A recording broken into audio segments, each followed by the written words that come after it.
Va salute. This is Troy Pacelli of Last Call, and I'm just here to let you know that the following live stream is rated R for adult language, highly inappropriate jokes, and oh, who the are we kidding? We have no idea what is going to come out of Gorilla's mouth. Viewer discretion is advised. There you go.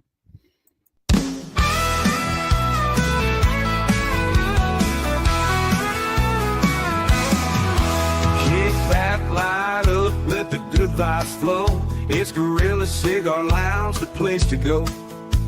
Politics, nerds, and the good old days. Grab your drink, join the talk, let's set it ablaze. Welcome to the lounge where the smokes rise high, where we talk what matters, no sugar, no lie. From galaxy far away to the world outside, Gorilla Cigar Lounge where legends reside.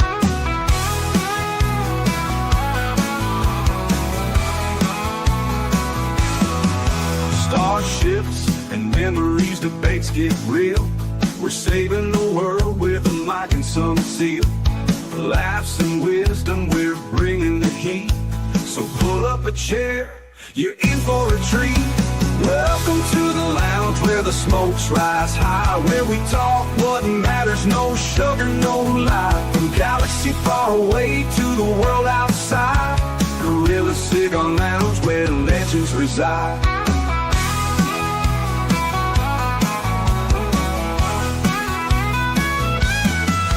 Starships and memories, debates get real. We're saving the world with a mic and some seal. Laughs and wisdom, we're bringing the heat. So pull up a chair, you're in for a treat. Welcome to the lounge where the smokes rise high, where we talk what matters, no sugar, no lie. From galaxy far away to the world outside, Gorilla Cigar Lounge where legends reside. So spark up that stove, let's start the show. At Gorilla Cigar Lounge, let the conversation flow.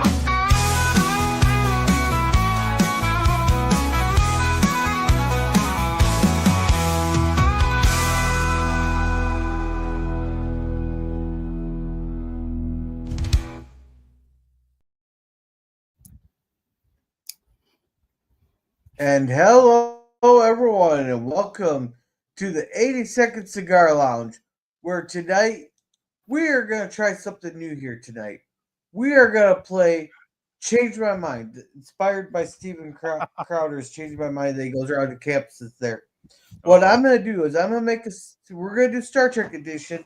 I figure that everybody's familiar with the 735 there.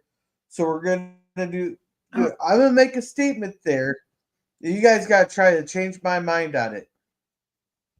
Right. Oh, okay. That sounds like fun.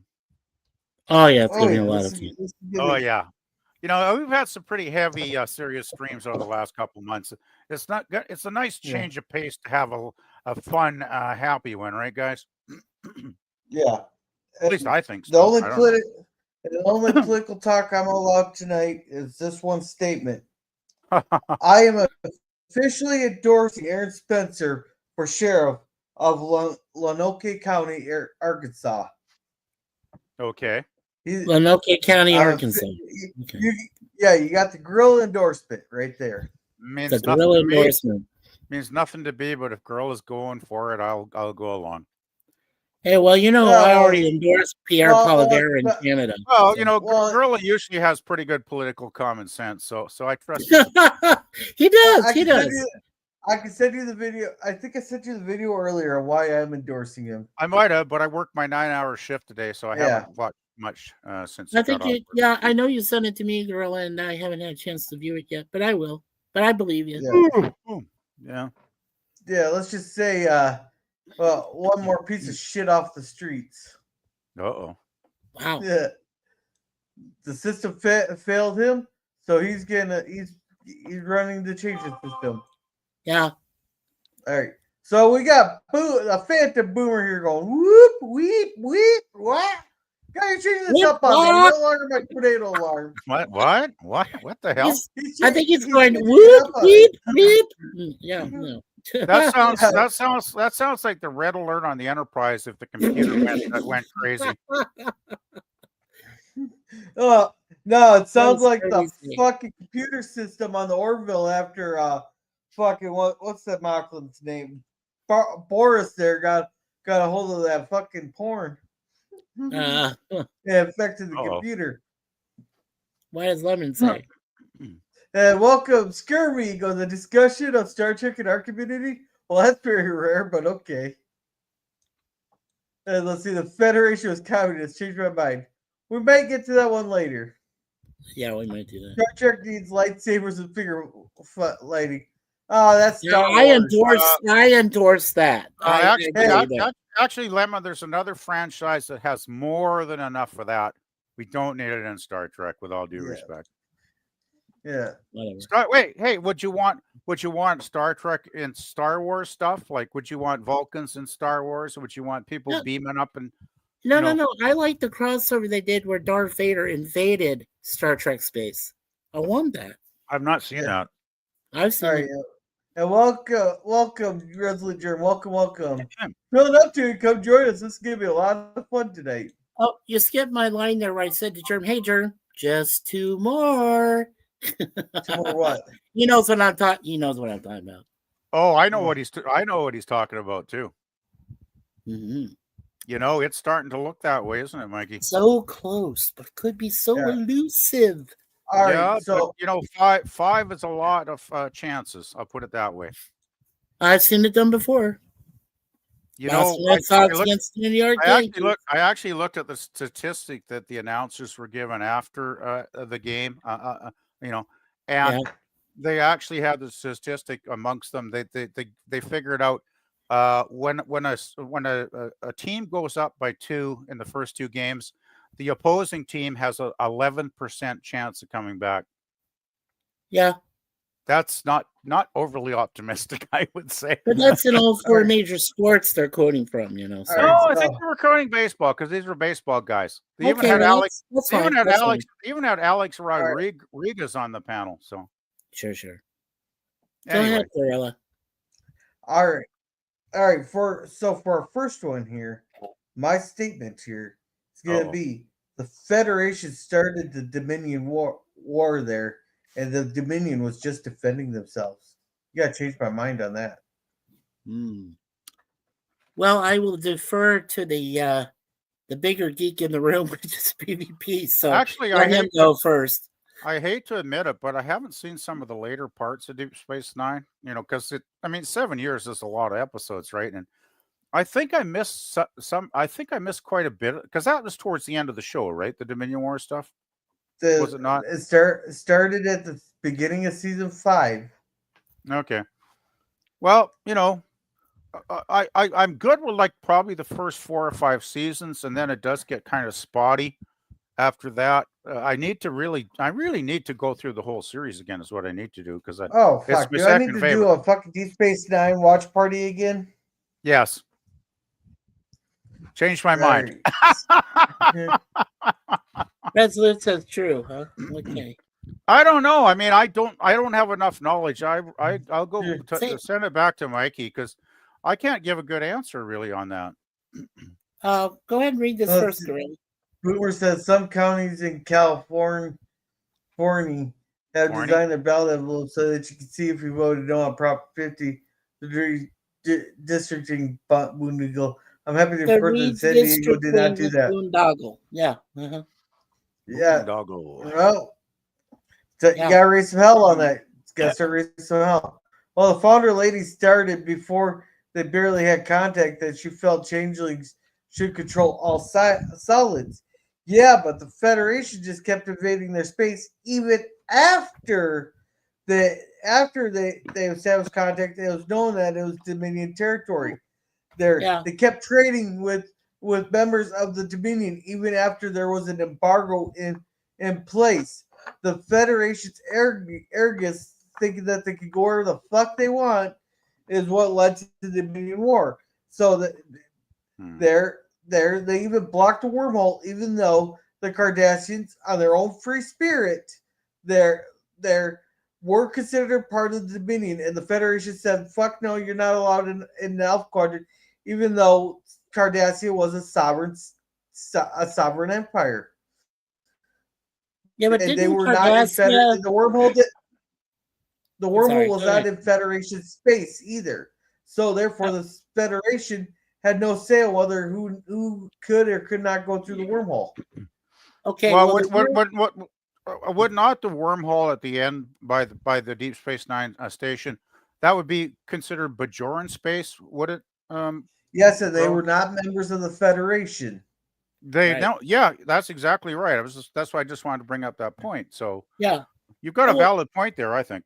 yeah, Yeah. well, and I think that the Cardassians or Cardassia was exercising its right to claim territory. They didn't have to subjugate the Bajorans, though, to what they consider torture or some other form of abuse. Well, They didn't need to do that. yeah, And that's and one don't re- forget, oh, sorry. Gorilla might remember this, but do you remember that the changelings, they actually put in place in the Klingon Empire a changeling who looked like a Yeah. Klingon? Okay. So who Yeah. instigated it first there, Gorilla? Depends. Who When did created, it, well, I'm just saying, who created the internal conflict between the Terrans and the Klingons? It was a changeling So we that found, instigated that whole yeah, rigmarole. but Bartok was changed out for a changeling there after the founder's homeworld Mike, was bombarded from yeah, space. Well. Okay, I just have a thought here. I'm like the third wheel here as far as this discussion, but uh, I would say, like in a lot of conflicts, military conflicts, I mean, the Cardassians were, evil, SOBs a lot of the time. They did Mhm. terrible things, but Mhm. but the Bajorans, they did their fair share of havoc and killing too, right? Even though you could claim they were just defending their planet, which I think is a reasonable viewpoint. Still, when you get the other people like the Federation and all the rest of them in the mix, so to speak, it's easy for all the sides to commit errors and make bad decisions. Because let's face it, no side is ever going to be 100% correct on every single thing. They are going to make mistakes and they're going to do dumb things. It's going to happen eventually. The longer a conflict goes on. So I think there's a give and play here. Like all parties could be guilty of some things that they didn't do right. No, I want to tell Gorilla that his statement is only partly right. I would absolutely Oh, say, oh, here we go. here we go. I would absolutely say, as I said, when the first time that the changelings decided to infiltrate the Klingon government to create some, dissension between the Klingons and the Terrans and whatever other, parties involved, then the Cardassians and Bajorans, of course, had their own internal conflict. So that didn't help matters.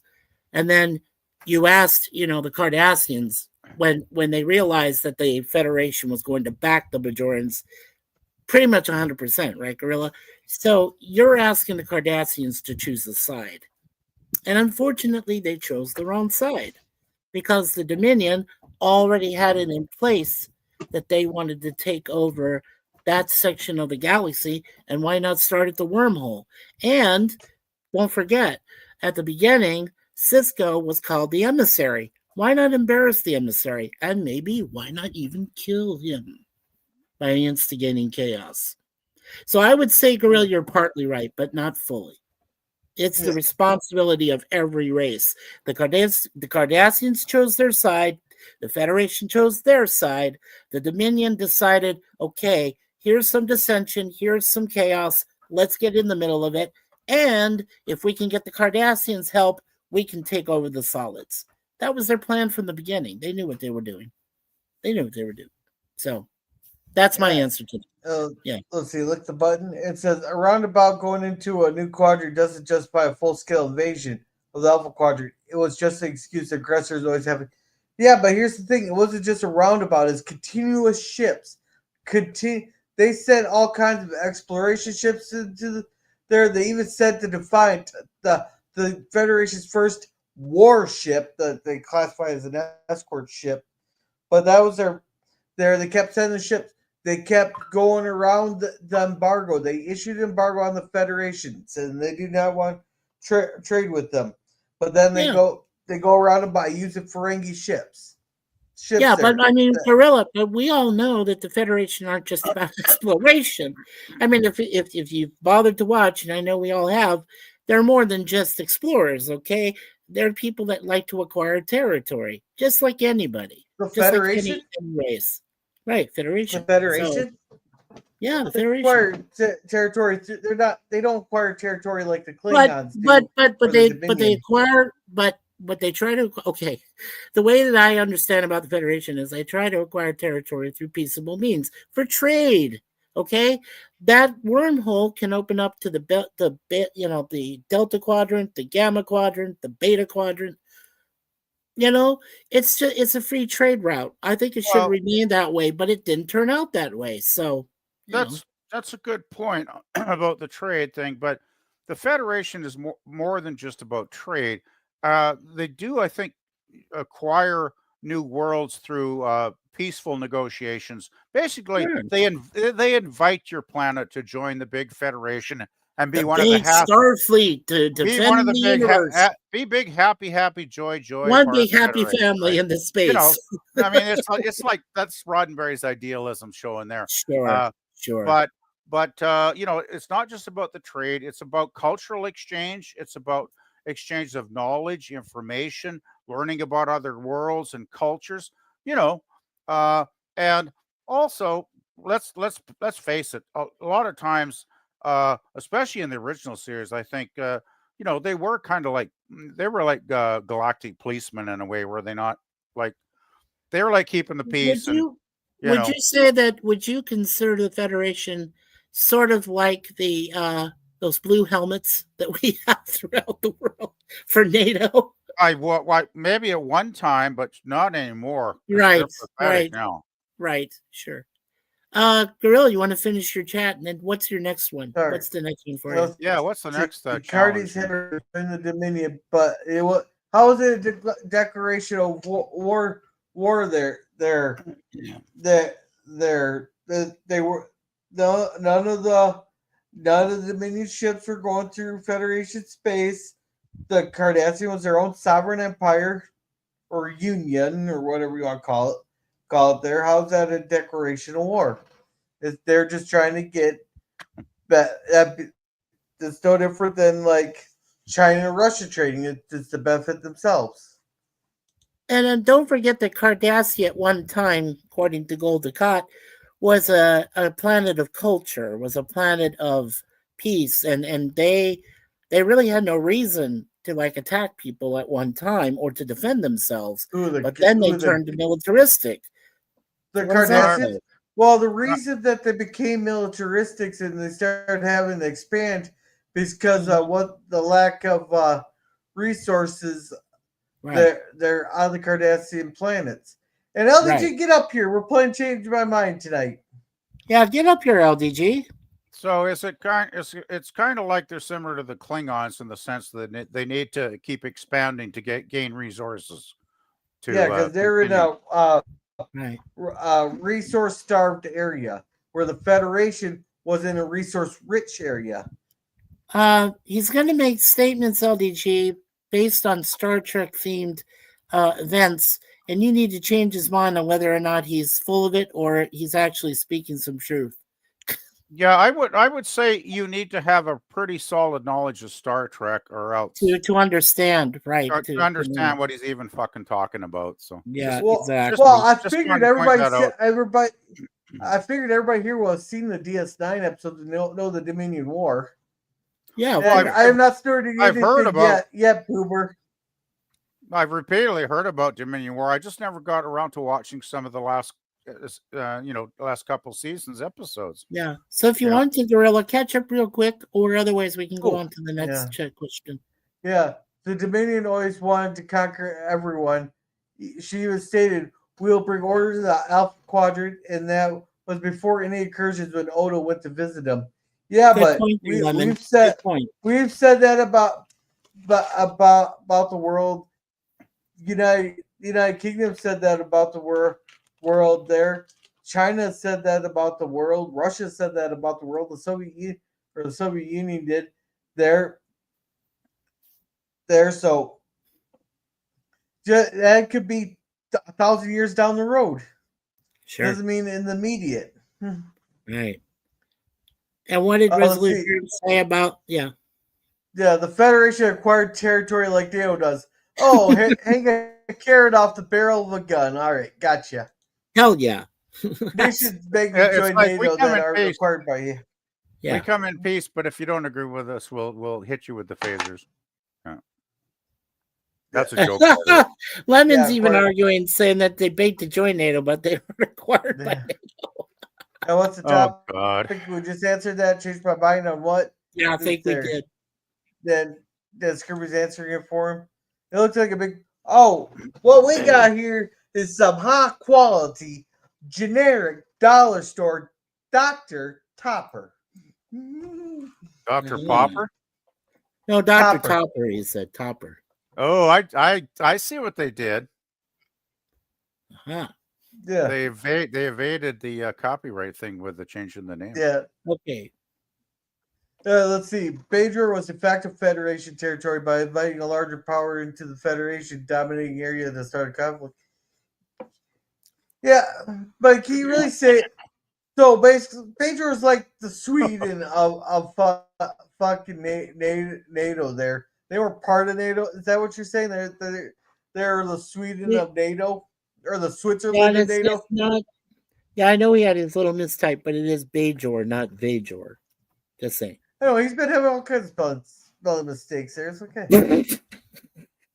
I know we gotta blame the autocorrect, right? Gotta blame somebody. Yeah. The cards joining Dominion is like Cuba joining USSR, which they were allowed to. Yeah. They were allowed to make. They were a free island weapons off our at one time, you know. But I wouldn't use free, but they were a sovereign nation. I wouldn't say free. Well, until Batista got overrun by you know who, Castro. Yeah. It was obvious that the founders meant it in that episode, though. Yeah, but they weren't planning anything for at least 300 years. Those 70 and welcome. Yeah, and I just want to say welcome to Booger 414. Welcome, Booger. Yeah, hey, Booger. You still haven't answered if you're the Booger. You still didn't answer if you're the Booger from that radio station TV show or from Revenge of the Nerds. I'm leaning towards Revenge of the Nerds. I told you he's from Revenge of the Nerds. I think he mentioned that to me once or twice before, right, Booger? I believe he did. And Booger, you know what? Let's have you come on the panel too, because I know you have great opinions about Star Trek and stuff, and you're big. I mean, you and your wife, do dress ups as Klingons, as a Klingon couple, for Comic-Cons and stuff. So you'd be a great person too to be up here. Just saying. All right, the Cardassians joined the Dominion because they wanted to help with the Maquis, and they wanted to be on what they thought would be a winning side. Yeah, like they had the right to.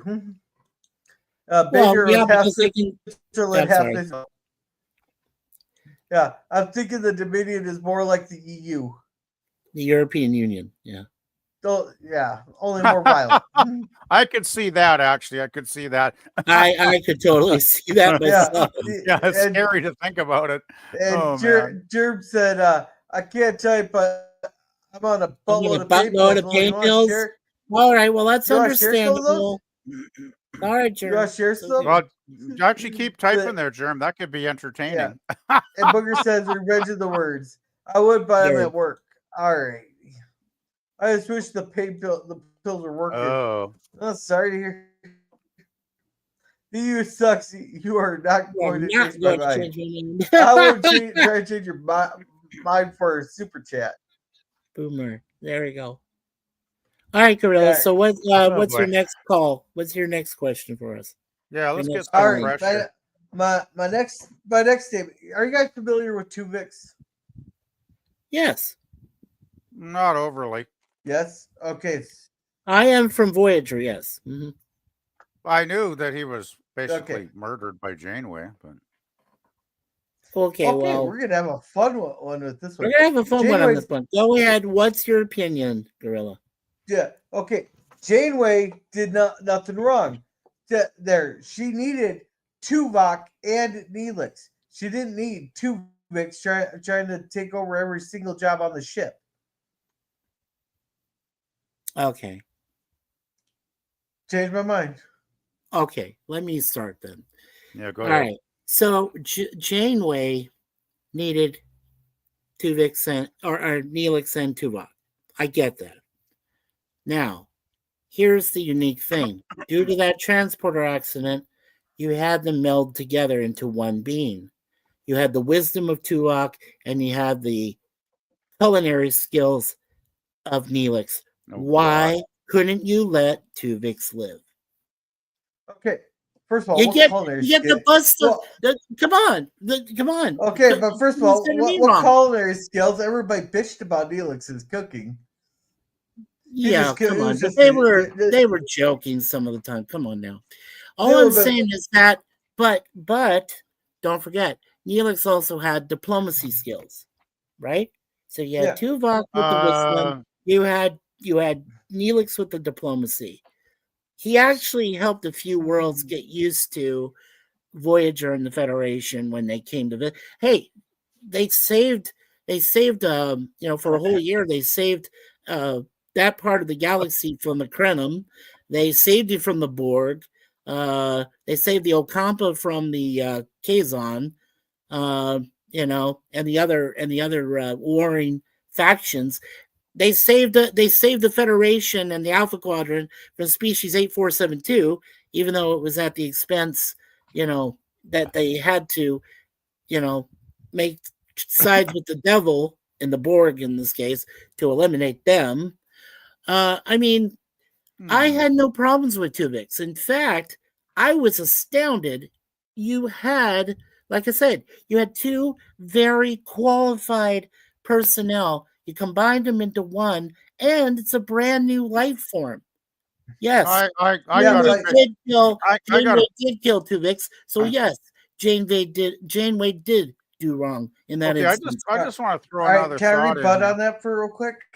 Can Yeah, I Yeah, rebut go on that real Go, quick? go, Yeah, go but ahead. here's the problem sure, with here's the problem with Tuvix there.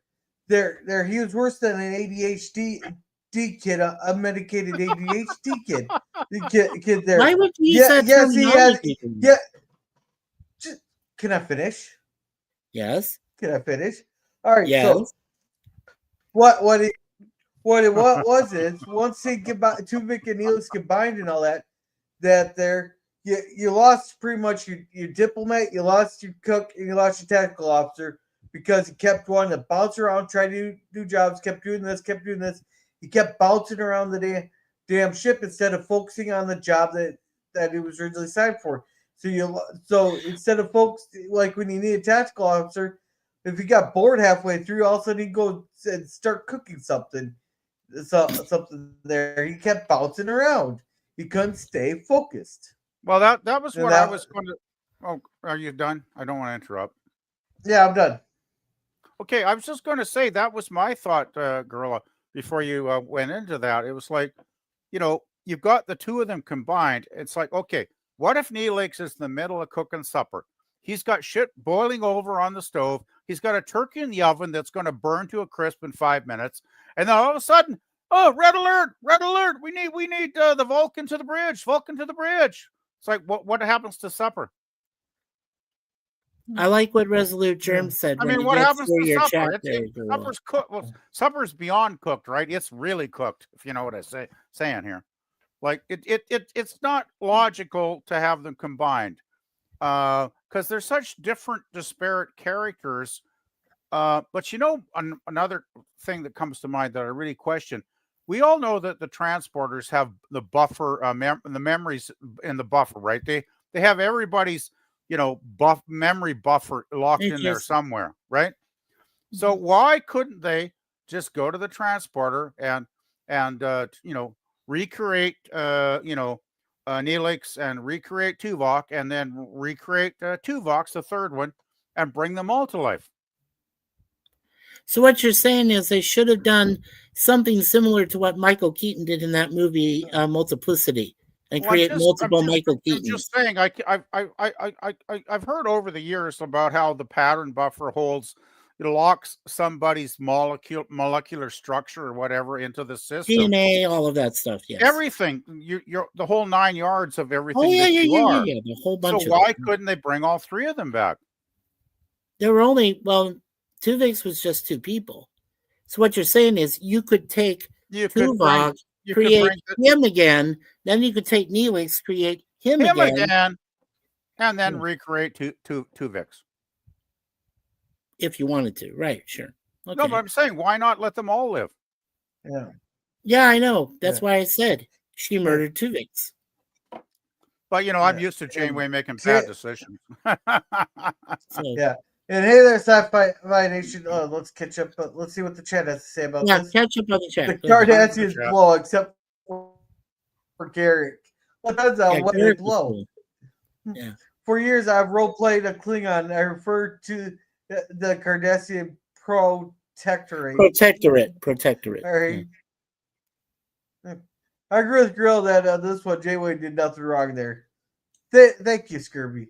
Neelix was a creepy little guy that had with bad skin and ugly clothes, who was in love with a 7-year-old. If he was her neighborhood, he would call the cops. But here's the thing, Buggers, the way that here's the issue with that. We'll bring this up later. But the way they'll cop age, is it like a dog there for every year? 7 years, dog years? They age like cats or dogs, right? So yeah.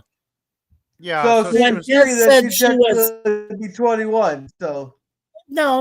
When Kes said she was 7, that means that she would have been either 42 or 49, depending on whether you go by the dog years or the cat years. So you're telling me that that they aged real good, because she looked not bad for her age then. Yeah. Hey, how's it going, Jay? Yeah. Hey, how's everyone doing? Hey, Nation. No, it's not a Manic Monday. It's an average Tuesday. Actually, it'll be tapped out Tuesday after Grill is done. There we go. Hey, Jay. So, what do you think? Did Janeway do wrong, or did she didn't do wrong? Well, I literally just joined the show when I said hi, so I'm not sure what was the question. The question was that Gorilla thinks that Janeway did no wrong.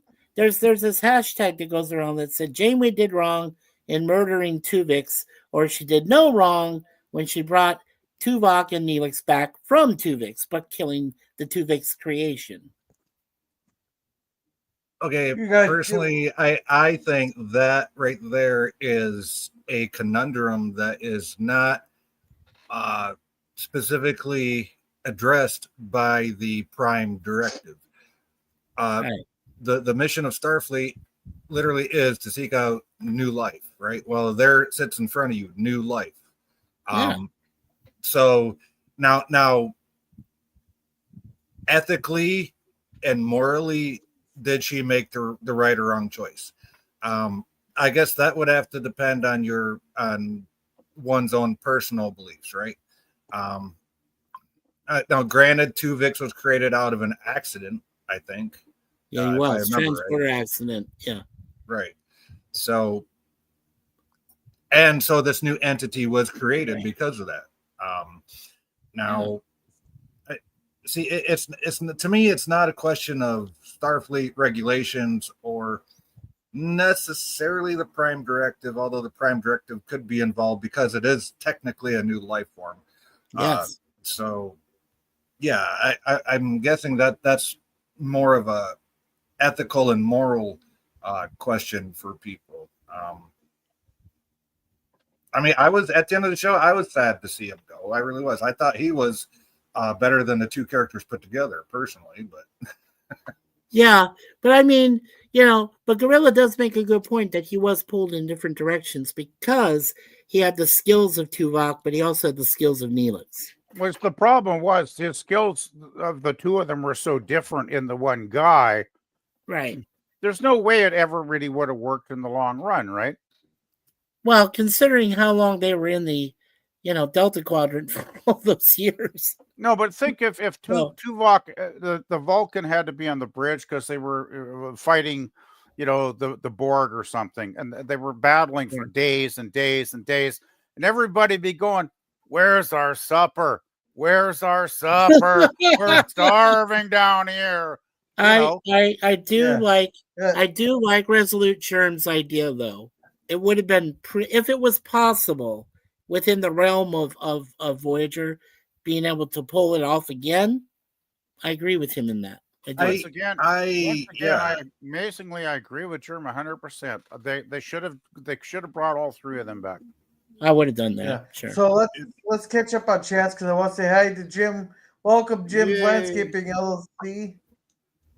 Welcome. And howdy, everybody. There, welcome. Hey, Let's see. The web series Voyager Trekkers address the idea that transporters actually kill you and clone you each time you use them. I've heard that theory, but I haven't seen much on-screen evidence, except maybe when Riker got duplicated. Yeah.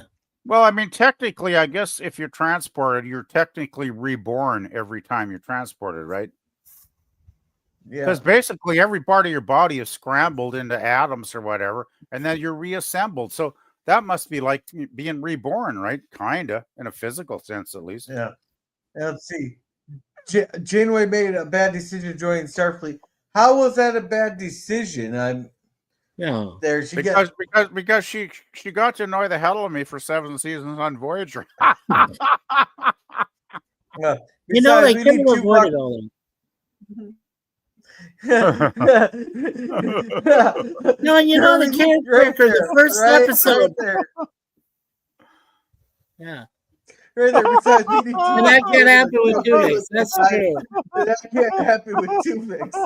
Yeah, that's true. I like that, Lemon. Lemon's in the running for comment of the night, I'd say. I would say.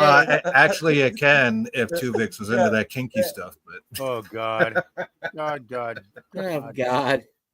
Erotic Hey, I get to do asphyxiation. myself. Woo! What? And hello to Jim. And everybody Damn saying it, hello, Jimbo. hello. Team. When in doubt, Janeway was wrong. Thank you, I like Booger. Janeway. She's Thank cool. you. I can't stand Janeway. She's my least favorite captain ever. That's why I Ever. applauded No, she That's why I fucked. applauded She Booger. fucked over the crew so many times. She fucked the crew over so many times in the first season. You They should could have use that all as a gotten home, question. but no.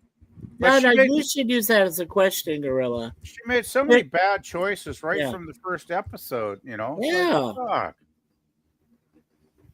Maybe Yeah, I might so let's seem a see. little inhumane, but I would here- have let the Ocampa yeah. die. Boomer says, Janeway was a crotchety old lady that changed my mind. I agree 100%. And Yeah. Boomer, would you kick her out of bed for eating crackers? I would kick her Why out of would bed you if she was not eating Crackers crackers. in my bed. Well, I'd why just kick her would out she of be bed. eating crackers in the bed? you Well, know it that depends on you what know type that of crackers she are wanted we her. talking. Are we talking? Hey, She it can depends go on what eat type her of cracker crackers. we're talking about Oh, here. God. Are we talking about saltines or are we talking about her husband? No, are we talking about Cheez-Its or are we talking about Cheetos or some other kind Okay. Dueling banjos. PvP's the only one that got that one. That was good. Yeah, PvP's the only one that got that one. Yeah, I got it. And she wouldn't be in my bed in the first Right. place. Oh. You know, as hard up as I can be Boomer, I some don't days, believe you high. Yeah. I would pass on Yeah. Jane. Let's see, Boomer God says, help me, I have would pass on standards. her. They may be pretty low, but they are standards. Well, Boomer, like, what are you talking about low standards? Because when I hear low standards, Oh I God. pretty much Well, the low but standard you- would be they but- don't have a dick. Yeah, but do you guys remember her encounters with Q during her voyages there? He had very low standards. I mean, he wanted to be with Janeway. If he had to, he would have done her and then said, "Okay, I'll take you back to Earth with me." Everybody else. Well, once Janeway found out what Q's next was, she was pissed. Hey, thanks, girl. I'll stay in the chat. All right. Two Vicks went the way of David Carradine. David Carradine. Okay. No you just made the most is. confusing comment you've ever made to me. I don't understand exactly what you said there at all. I don't understand know what the hell he's talking about either. That. Yeah. Now, if that was the first choice for Janeway, it would be a different story. Oh yeah, they changed up the thing there. I think it would be Scotty, beat me up. There's no intelligent life forms down here. What are you? I'm sure Gorilla could beam me onto the panel if you want to come up there. Yeah, Jay Eldridge, come on up and join us. Yeah, Mikey, let's be nice with Jim there. He's asked you nicely there. I said, remember when the medical hologram cat says about Janeway forcing him to touch her off? Oh wait, that was with the Coneheads one, wasn't it? Yes. I think that Lemon is avoiding those YouTube overlords that like to dock you for certain words without your permission. Well, yeah, that's a good way to just misspell stuff, right? Yeah, I guess. All right. My next one is everybody's familiar with them because I know you guys are all TOS fans. Okay. Yes. The Organians are a bunch of assholes. They were willing to. They have the power to stop all the fleets from fighting in wars. We've seen that in the Organian episode. There, they stopped the Klingons and the Federation from fighting. But where were they during the Dominion War, when they could prevented billions of lives being lost in the Dominion War and forced into peace? Oh, they ascended. They said, "We're out." They ascended. They went beyond. Right there, you go, Jay. You're right. They went beyond the rim, huh? They went to the next plane, Gorilla. So they couldn't stop the Dominion War. Okay, we're talking the episode Errand of Mercy, if I believe the title. Errand of Mercy, yes. And I remember at the end they were like, "We're ascending," and they just they went like up to heaven or something. Like they ascended. They didn't. Well, I think they went up to a higher plane of existence, like the Q did, basically. Well, that's what I'm saying. Yeah. It's like. Okay, they stopped the Klingons and the Federation. I love that episode, actually, because it's the first appearance of the Klingons as we know them, which is cool, very cool. Two, we get to see these. Well, I guess TOS did a lot where they had these super beings, but that was probably one of the first times they had a real super being, like totally could not only control the Enterprise, but could control the Federation, the Klingon Empire, and the whole shitaroo, right? And to stop like probably fleets of hundreds of starships from blowing each other out of the universe, that was pretty impressive for a bunch of guys who were basically wearing bed sheets and walking around. The thing is, though, too, I think they were during that episode. I believe they were basically on the cusp of ascending to that higher plane anyways, because like the planet, everything you saw on the planet was basically just an illusion for Kirk and Spock and whoever came to visit. It was only an illusion for humanoids that were still physical. Yeah, exactly, right, Jay. Yeah. But they did mention, I think earlier on in the episode, that they had well, maybe it's not, maybe it's later in the episode, they probably the last part, when we do find out they are no longer physical beings, and they basically like energy, they're like thoughts. They're like thought energy. Non-corporeal. Yeah. And also, holy shit. Also, the timeline. I got to ask for Gorilla. Don't forget, the timeline with TOS might be very different than the timeline in Deep Space Nine. So, are we talking centuries later in Deep Space Nine? Because we don't really know what would have happened to them if it was 200 or 300 years later. So the original series took place in like the mid 2260s. 23rd century. 23rd The century. DS9 there, the Dominion War was from 2371 to 2373, I believe, or 74. Okay, Yeah. I'm guessing, that could have been like 30 or 40 years after the TOS timeline. So there could be a separation there, theoretically. Actually, the TOS thing is 70, 80 years. Yeah, prior to TNG, yeah. Almost 100 years from DS9. I got shocked there for a second. When I came on, the first thing I heard was PvP saying something about being blown or getting blown. No, I was talking about Neelix, Tuvok, Neelix, and Tuvix being reborn, not blown. Oh, thank God. There's a big difference between a born-again Christian and a blown Christian, if you guys get my drift, right? I am a born-again Christian, but sometimes the devil does enter. Well, something. I mean, something. we're all Yeah. we're all We're all sinners, humans. We have the sin of the flesh, and God, He sent His Son to die for our sins, and every time I mess up, I have to go back to the cross. Well, God only gave us these parts so we could reproduce and recreate and populate the world, right? So it's like, hey, And boy, what a fun time we have doing it. Power to him. So, All right. did you? Sorry, go ahead, Gorilla. All right. So what you guys were saying though earlier though is that the Organians are ascending to a new plane. Yes, they ascended.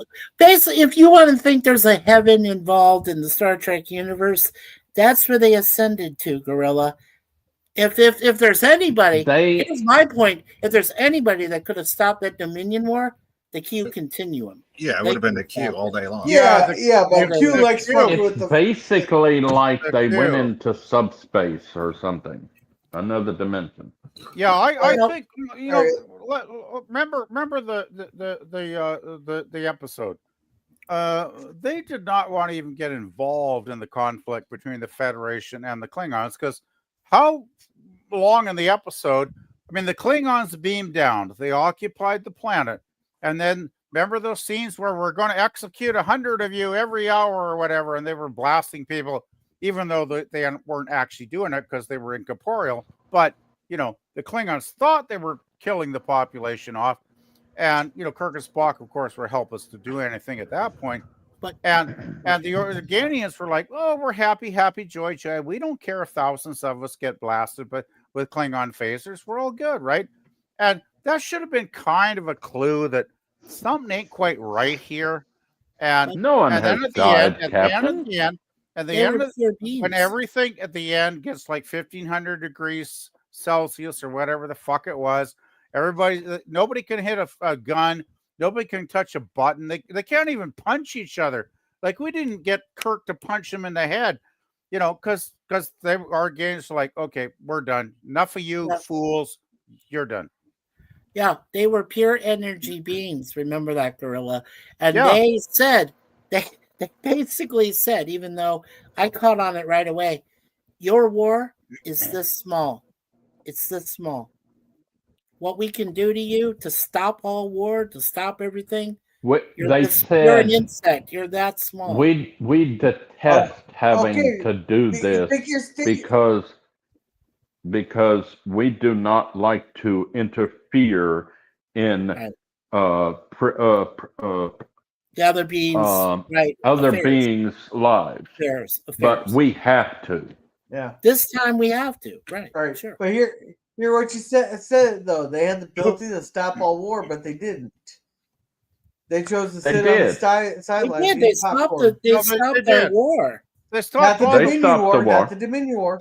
No, not the Dominion War. That's a fucking different. That's a fucking different timeline, Gorilla. Are you going to say? Are you going to tell me that the Q Continuum was absent in the Dominion War and they couldn't do it? Fuck all. Is that what you're actually saying? Well, we already know that we already know that Q's an asshole, and He doesn't give Oh, a come shit. on, The only come on, human he cares come on. about is Picard. I'm sorry. There's 10 times more credibility to the Q continuum ending the Dominion War than there is the. Q was still guy. upset with Cisco for.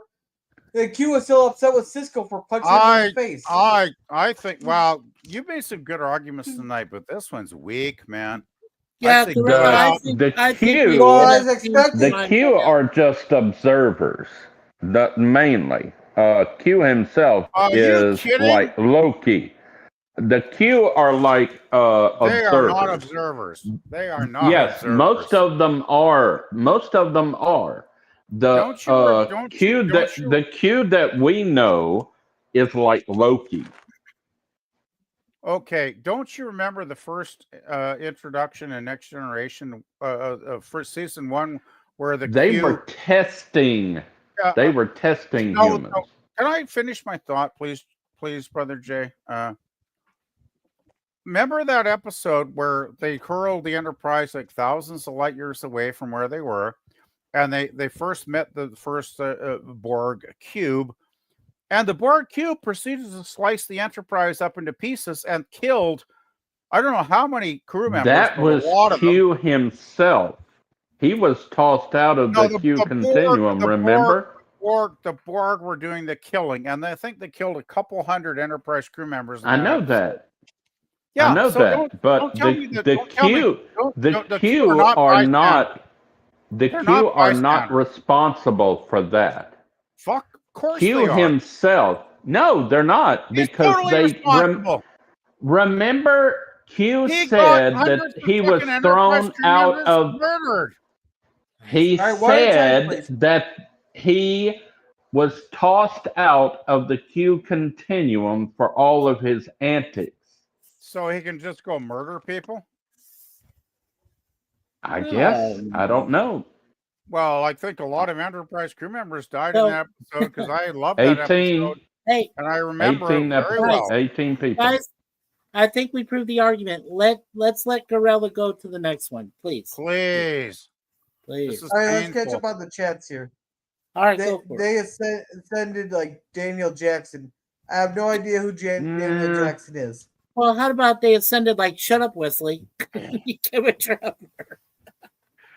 There was a book with a rogue Organian who was a bit crazy. I'd like to know which book was that? Yeah, what's Trek to Mad World? Trek to Mad World. That's what it's called. Yeah, Cool. I'll find it. I use that in my pot sauce. Never mind. That's oregano. They post their ways on us and left very quickly. Yeah, I did. Yeah, see, exactly. They're assholes. No, they found interfering with other people's lives very distasteful, is what they said, I believe. Right, and so they just ascended to the next plane. They did the minimum. They did the minimum to stop the war and stop the slaughter. They did. And then they said, "We're done. Have a nice day. You guys can't fight. Maybe think about actually making peace and giving each other hugs one day, right?" Because so they basically said, right, J, PPP, and other J, interstellar check, please. And that was just for the Klingon Federation war, not the Dominion and Federation. I know war. it was only for one war. That's all it was for. So that's what I believe. Lemon is saying what? I would not kick J-Way out of bed for cupcake crackers, so sue me. However, the female founder, that's why. Hey. No, Skipper, you're looking at this all the wrong way. You're looking at this the wrong way. That female founder, she can make herself look however you want her to look. So she just chose that look there to differentiate. Yeah, she doesn't always have to look like a haggard old witch. She can make herself look like the woman of your dreams. He's a shapeshifter. So like Heather Locklear in the 1980s? Yeah. That's what you want. She could change in the late 70s and early 80s. There you go. Just think though, if she can shapeshift halfway through the lovemaking, she could turn into like Fabio or something, right? That would totally fuck your day up, would it not? Oh my god! Only you PvP, and the answer my friend. Seriously, think about it. I don't want no shapeshifter. And Jim saying hello to Jay. Booger, just don't stand downwind from the blowing. You might get something on you. Right, there's a video on YouTube that proposes that the Federation is actually Christian. Well, I could have already told you that because there's a chapel on the Enterprise. Yeah, there is. Well, I mean, didn't they do a church service in one episode? I can't remember what episode it was. Girls, Balance of Terror. Yeah, they did the church service, and I figured, well, that's probably Christian. Back in 1966, I'd say 95% that's a Christian service. Yeah. Hey, Scotty, how's it going? We're just playing Change My Mind tonight here. Yeah, the 18 crew members on the thing there. Enterprise D. All right, so you missed two good topics, Scotty, but I want you to hear your take on them. And now you get Boomer. Boomer. Q didn't murder. The Q's forced humanity to meet the Borg, thus any damage done by the Borg before the natural meeting is Q's fault. Yeah, exactly. The Borg did it. And welcome. However, like the thing is remember in the Voyager episode with Q's son, and Q says to his own son, "If I've told you once, I've told you 1,000 times. Don't antagonize the Borg." I never forgot that either. I was that Scotty. I knew that immediately. It was like, don't provoke the Borg. That's right. Yeah, John Delancey. I mean, just fabulous in that. Glorious. The Q would get involved unless there was a God level consequences to the war. Honestly, it was never important enough. Oh well, he was still pissed with Cisco. Yeah, why is it? Why is he continuing on the Organians after ascending to the next plane? Well, that's an interesting. Booger made an interesting point. Let me ask this of everybody real quick. Can I just for 1 minute? Give me 30 seconds. Okay, I'll count 30 seconds. Booger just said, what if they're the Organians and then the Q is, O and Q are kind of similar, right? What if the Organians ascended to become the Q? Well, that can't be true because in the one Voyager episode where the one Q wanted to off himself, it was proven that the Q had been interfering in Earth history at least since the Civil War. So yeah, but that doesn't fuck all have to do with the Organians. The Organians, when they ascended to particular heaven or whatever, they could have been absorbed by the Q continuum, could they not? I hate to bring in beta canon, but there is a trilogy of books by Greg Cox, and it is about the Q continuum, and it addresses exactly what you're discussing, PvP. So does it address a relationship between Organians and Q? Yeah, and it's awesome. Interesting. I always just figured that the Q continuum and the Organians were like the shadows in the Vorlons. So there could be a connection there then. Interesting. Mm-hmm. Yeah. I think they're just they're like the first ones in Babylon 5. That's one thing I love about Trek though, is it builds and builds. Well, the good Trek, the real Trek, not the crap we've had for the last 20 years, but the good Trek. I mean, it built and built and it laid the foundation with TOS, and then ever since then, we got all kinds of elaborations on the theme, and that's why I think Star Trek is one of my favorite things. Anyway, I'll shut the fuck up now. Anyway, I just want to ask one question of you guys. Why is it that the Q Continuum decided to have a civil war during the time of Voyager? They could have just as well had a civil war back when Trelane was in the original series, or you could have had it any time during TNG, or during, early Enterprise way back when, or DS9. Oh, Mikey, that's like asking why did we have a civil war in the 1860s? Why did the Arab Spring happen in 2012? Why did Syria descend into the civil war in 2016? It's just when it happened. Logical questions. No. Nothing ever just happens. There's always a context to this historical events, and you know what I think? Yeah, but Q isn't linear. That's the thing. If you want to speak, I'm great with that. But can I just finish what I was trying to get my thought out, Scotty? Please. Yeah. It's like everything that happens in the world in history has a context, and there are reasons why things happen. And people that say, "Oh, it happens for no reason," it's like, well, no, fuck off. It happens for a reason. Everything happens for a reason. I get up in the morning because I wake up. That's the reason. But it's cause and effect, and the Q continuum exists outside of time. I lost my train of thought now. Thanks, Scotty. I'll just shut the fuck up because I've lost my train of thought. But you're thinking linearly in terms of time, and the Q. I wasn't trying to, but until I got fucking interrupted. Sorry, Scotty. Continue. No, let's catch up on chats. Yes. Let's see if Living likes Janeway, the woman of his dreams is probably Grandma Walton.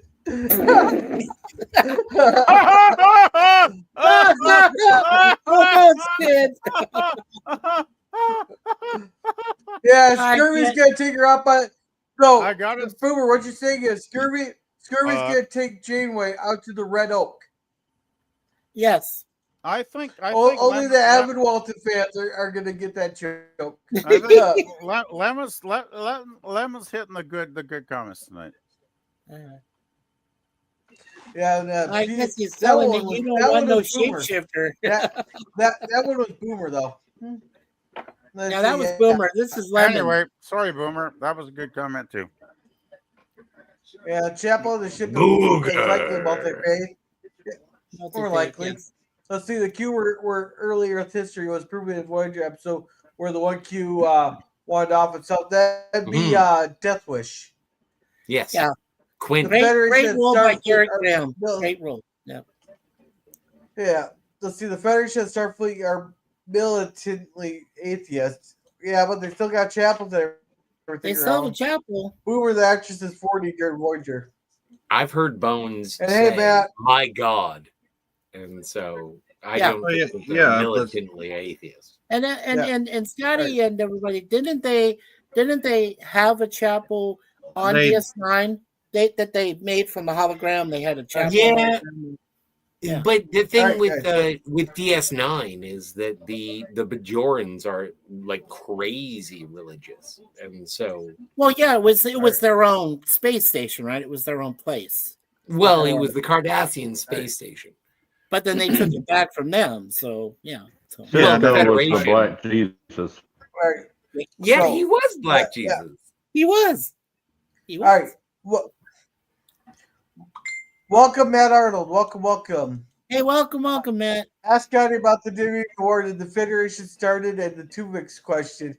Well, he should have been here on time. I sent the link. I sent the link out here. I set this up 3 hours early.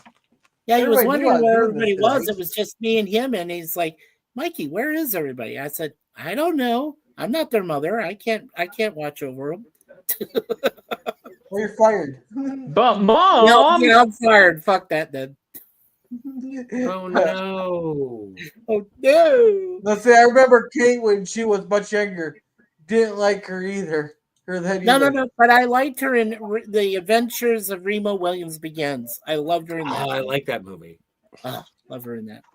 Yeah. I loved her in Ryan's Hope. And likely the Organians, like the prophets, do not live in linear timelines. That's right. They live outside the box. Yeah. And hey, Larry, how's it going? He goes, "Oh, great. It's the Brady Bunch again. LOL. I'm trying to sleep." Grrr. Hey, Larry. Larry. Hey, Larry. Yeah. And Matt said a prayer soon. Bleep, bleep. Larry here? What the fuck? Larry, when have I ever watched my language? When have I? Have you guys ever known me to watch my language? I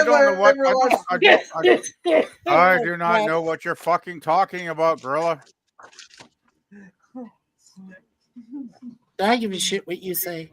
I have to holler loud now to even get heard. Fuck. The Q Civil War was taking place at all those times.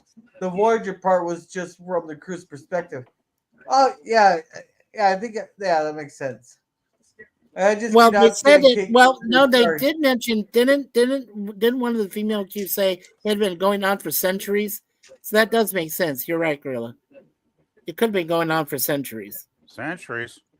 Centuries. I thought the Q And would Boomer have been going cannot- for thousands of years. Right. Centuries. And Boomer can't stand Kate McGrew. I agree, Yeah. 100%. I can't stand that bitch either. So you would have gone with the French Everybody say bitch hello. named Genevieve Bujold, and you would have taken her over Kate Mulgrew. Okay. Have you ever seen her? Have you ever seen how good she looked back then? Yeah, but Bujold demanded too much. I would have banged her all day long. Yes, I would have gone with her. Yeah, well, that's not a short list. Yeah, by the way, I bet her Alright, voice so- would have helped a lot better than Hey. the nails on the chalkboard Hilarious that is we hitting got. no more drama for me. Okay. All right. So Larry says, "Hey Jim, no more drama for me." And she was in Remo Williams. I love Yes, that she movie. was. I must She have blocked was. her out. Yeah. In theory, that was an odd linear life interaction with the linear one. They could have sent in TOS and interfered with the Civil War by Voyager. Okay, gotcha. I'm a big fan of Fred Ward. Yeah, he was She's in that. Canadian. Yeah, Mulgrew is Canadian. I just want to say to Booger, in theory, yes, but we never saw anything about the Q being non-linear. I'm not saying they can't be. We just never saw any proof of that on screen. So Right. They always seem like to be one step ahead, right, Jay? yeah. One step ahead of the plane. From what I always observed watching Q episodes, is they were outside of the timeline, so they did not seem linear at all to me. Yes. Because we are locked in time, since man did create a 24-hour day, and it is our creation. I mean, the universe didn't create 24 hours. We have to have a 24-hour day because of the sun's rotation, right? So the Q, they don't give a crap about 24-hour days. They are outside of the timeline. Yeah. Just have a good night, Matt Arnold. I mean, be Nighty-night, live Matt Arnold. Thursday evening. 99. We'll have to wait and see how things goes. I'm no longer on StreamYard. Yeah. All right, Larry. We'll see you then. Yeah, we haven't All right. seen it too long, All right. Larry. Like, This hope you're next doing well topic- there. Okay, what's the next topic there, Gorilla? Yeah, give us My another next one on challenge. This one's going to be a little bit sensitive. Oh, but- God. This one here, I've been thinking on it all day long here. It is a sensitive topic. Now, the writers for the Tasha Yar character, Denise Crosby, they treated that character like shit. Now, hear me out on this. Not only does she come from a planet where she was continuously assaulted in a sexual manner, gotta be nice to fucking to. Have a good The night, street Larry. gangs. The street Larry gangs. I there. remember. That, Yes. that she, yeah, but not only that, she's just a yes sir kind of person. And look at what's the code of honor there? That she, in order for the Federation to get the vaccine there, the one guy says she has to become my wife and do what I say, basically making her a sex slave there. They've had other episodes there. Not only that, they give her when she was just tossed around like a piece of meat there by what's that blob's name? Armus. Angus or Argus. Angus. Armus there. They bring her back in tomorrow's Enterprise just for her, where she gets a good role, but then she goes back on the Enterprise C, survives. Instead of, we know she fell in love with Castile, but instead of having a baby with the man that she loved, in the Romulan prison camp there, she is again brutally assaulted by a Romulan, forced to have the Romulan's kid. She did that so the Romulans would spare the surviving members of the Enterprise. I don't think she was brutally But how does that change my assaulted. statement? it's a deal. It's a I get what you're saying, Gorilla, but it's a deal that she made with the Romulan commander so that he would spare the lives of the surviving crew members of the Enterprise. But it gets worse. Sci-fi, it gets worse. Keep going, Gorilla. No, that's what I'm trying to make. Yeah, she's my mind. The writer's hater gave her really shitty storyline. But at the end of it all, after she had been, I don't think she was brutally assaulted by the Romulan. I think she was courted by the Romulan, and Tasha made concessions to save her crew. But the thing is, and this is the worst part, is that when she became pregnant by the Romulan captor, she found her opportunity one night to escape with her daughter, and her daughter turned her in. Yeah, Sela turned her in. Yeah. Well, her daughter was supposed to be. That's the worst. Oh my God, poor Tasha. But that does not negate the fact that she was still forced against her will to by pretty much put a gunpoint on her crewmates there to have sex with that Romulan. Oh well, she could have said no, and they all would have died. Yeah, so. Right. It's at the end of a gun. It's at the end of a gun. It is. Oh, of course, yes, you're absolutely correct. Yeah, but she. Well, to be fair, she did have that choice, and she chose to let them live. So if you're saying your woman's choice is to get raped or be murdered with a gun, that's consensual. I have to disagree a little bit there. Well, but I think that, you know what, and I think that a security officer. Have you ever known a woman that's been raped? Well, no. We're talking hypothetically about a fictional character. About what you're saying right now, but. Well, no, I'm just going to hypothesize here because we are talking about a fictional character. And hypothesize all you want, but this happens in the real world too, bud. Yeah, no. If you'd let me just. Anyway, I always let you finish, even though sometimes you don't let me have the same privilege. So, and give me the same right to finish too when I want to finish PvP. Just saying. May I? Okay. Should I just leave? Maybe I should just leave. No, I just want to make a statement, yo. I'm not trying to bust your chops. I just think that someone who survived the grape camps of Tasha Yar's home planet, when she does know how to use her body as a bargaining chip. Unfortunately, that's something that she was raised with, and so when we find her in the alternate universe, because yesterday's Enterprise is an alternate universe, she is tough as nails, as always, as Tasha Yar has always been. But in the Federation that is losing the Klingon War, terrible news.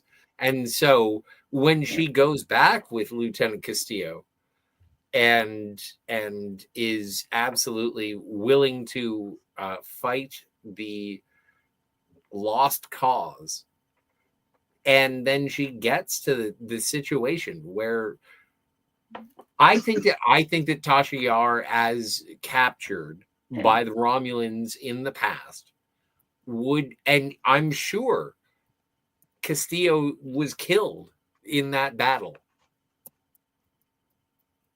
I don't think Castillo was around when Tasha Yar had to become the consort of the Romulan whoever. And so I think she used her body in a way that would avail the freedoms of the remaining survivors of the Enterprise C. Yeah. And I think I find Tasha Yar to be an admirable character. And I think that her death is poignant. I love Natasha Yar. And not just in a sexy way, although that does factor in. A secret desire, so to speak, Scotty. Well, she's out of my league. She wasn't out of Data's league. No, but Data is way better than me. Yeah, let's face it, Data was fully functional and absolutely perfection. Like, you Well, know, he better Ron, wasn't than most fully- of I heard that actually Ron Jeremy designed Data's junk. So come on. You mean by way of Gene Roddenberry, who was a horn Yeah. dog? Yeah, Yeah, exactly. No, Because I'm sure Okay, Gene Roddenberry was okay. very, I very could familiar probably. with What do you Ron think, Jeremy's Gorilla? I work, could probably you know? see that. Ron Jeremy inspiring the Data sex links and everything. Inspiring Gene Roddenberry and then inspiring Data's junk. Come on, let's do the math here. Do the links. 1, 2, 3. Yes, we're there. We are there, are we not, kids? That was Yes, the we Naked Now, right? Yeah. Mhm. are. Oh God. Yeah, Naked So, Now. all right. You got another one for us, Gorilla? You gonna throw Another one, something out Gorilla? the ballpark here? Yeah, let's catch up on chats here. Well, I'm off to Okay. bed. Well, at Oh, least I God. found one way to get off tonight. Oh Fully my functional. God. Okay, now I'm That's scared that Larry. Larry's getting off to us like Larry. Hey, That's cool. look at you, That's lady. each their own. Each That's a their bit own. scary, Oh, my God. Sorry, I accidentally deleted Larry's comment. Well, I still seen it. Sorry, Larry. We read it anyway. Oh, Let's see. Be jeez. yourself, bitches. At least you're not getting off with Kate With Kate Mulgrew. Oh my You God. know, I think I could. I don't think I could not get it on with Kate. I mean, she's Yeah. just. And Yes. now let's see. Genevieve Yes. is Genevieve, Canadian. yes, is Canadian too. Yes. She's she French Canadian. She Mm. was fucking hot back then, and Yeah, She but would've she been asked for fucking too French. much. But you know why she didn't make it as Captain Janeway? Because she asked for too much. She asked for too much, and she Maybe. asked for changes, So, and then I'd when you probably do the been- changes, they probably would've- basically told her fuck yourself. yeah. she probably I would have thought been it a better was- captain, though. I thought it was a situation that she just wasn't willing to undergo the grueling schedule of television production. I That was think part so. of it, Scotty. That I was Yeah. part of I it. think there was an aspect she didn't want to do a weekly series too. Yeah. And besides, Mulgrew was Shakespearean trained. She knows long hours. She knows shit like And Shatner did. but she still sucked. I can't stand Well, that. that's Wow. your opinion. I think she did okay. I thought I- she was Well, rad. did it. She was the worst captain Right. in the real Star Trek, in my No. opinion. All right. It was So, still That's fair. Can't Well, stand her. all right. I want to say welcome to Anti Dear Joe. I'm trying to get down to your comment there. Let's see. Boomer, let it go. Let it go already. Let it go. Let it go. Oh, well, None of it you. says Yeah, hi. exactly. Mike is the Let- only person who's seen Frozen. Yeah. Parts of it. Yeah. Obviously, Scotty, obviously, you have never been introduced to my daughter.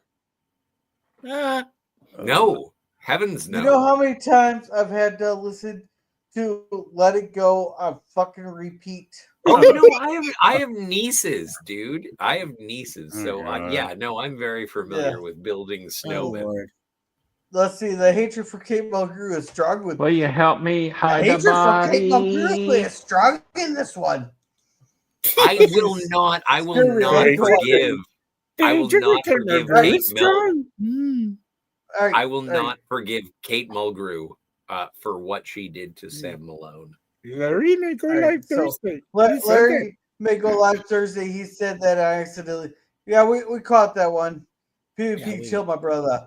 Don't leave. Yeah, I'm always Too gonna much leave when I information. get hammered. Have a good night there, Jim. Hey, Did Jim. Tasha use her body? Hey, Jim. Yeah, that would be the Naked Now. I forgot Totes. about that one.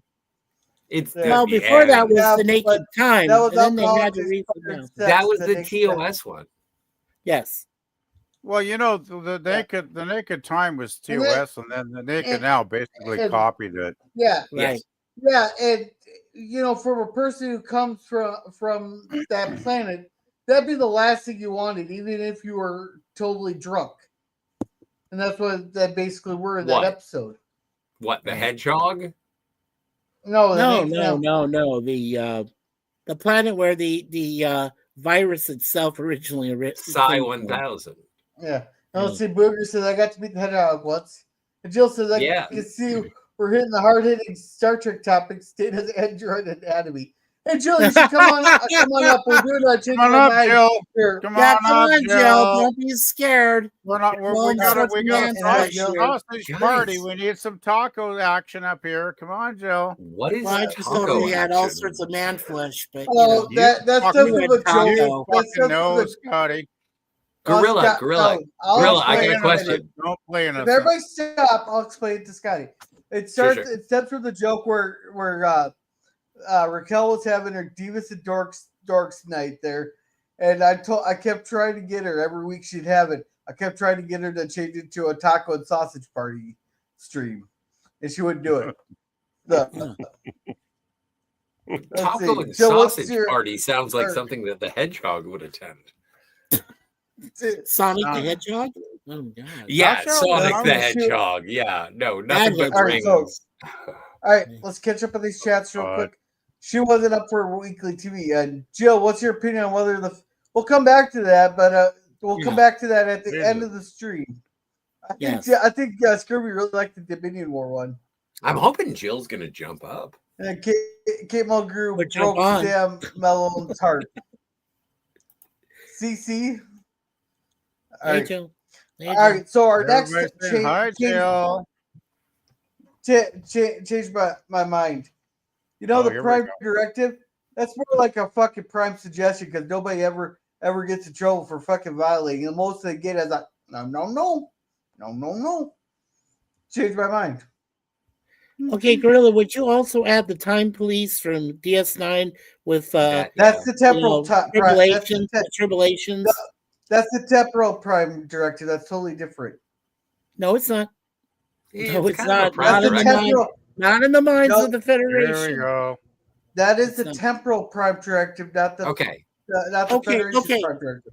Mike. Scotty, help me out for- help me Let's just keep it to the regular Prime Directive, Okay, Prime Directive. just for the Captain sake Tracy of brevity. was arrested Yes, for thank you. violating the Prime Directive.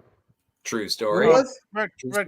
Captain Tracy was the fucking Looney Tune idiot. So Yeah, but he broke the But Prime still. Directive, He broke the was Prime nuts. Directive. Which one he was totally- Captain Tracy? He was a nut job. and Which Captain one was- Kirk apprehended him. Which one was And, Tracy? and ultimately defeated him too. Was Yeah. Tracy the one with the Germans? No, he was the no, one with that the- was John Gill. That- Captain that was Tracy Gill. was the guy with the John Gill. Yangs and the column. Oh, yeah, the Yings and the Yangs. Yeah. Yes, yes. Okay. I put that in my bottom 5 episodes of the all-time TOS I series. And know. I hate that episode. That E-Pop episode is Nista. dumb. That is so E-Pop dumb. It's Nista. stupid. That's a fucking stupid episode. I love Yeah. it. You know, It's Okay. so the good. saddest thing about the saddest thing Okay, about that Booger- episode. Yeah, Booker Wait, corrected me. wait, He can said, I- no, can I- not Sonic. He said, Okay. Ron, the OG Hedgehog. I can never talk without getting interrupted. Ever. No, I was just answering to Boomer. But you were not. I was Yeah, but we're not talking on to chats right screen. now. Oh, sorry. Okay. I just want to say, the Omega Glory, it starts out great. Like the first 10 minutes when they find all the crystallized crew of the other starship, it's great. That's good shit, right? And then they beam down at the planet and they go into the whole. Basically, it's a Vietnam War analogy. Is what they're playing with there. And it's so painfully obvious. It gets so boring after a while. And then when they bring out, okay, we're hundreds of thousands of light years away from Earth, and these dudes have the American flag and the American Constitution, and they paraded it out at the end of the episode. I'm like, even if I was an American, I probably would have slapped my head at that point because that is just stupid shit. Dumb. Yeah, but if you even look at the Okay, Return of the argue with me. Archons.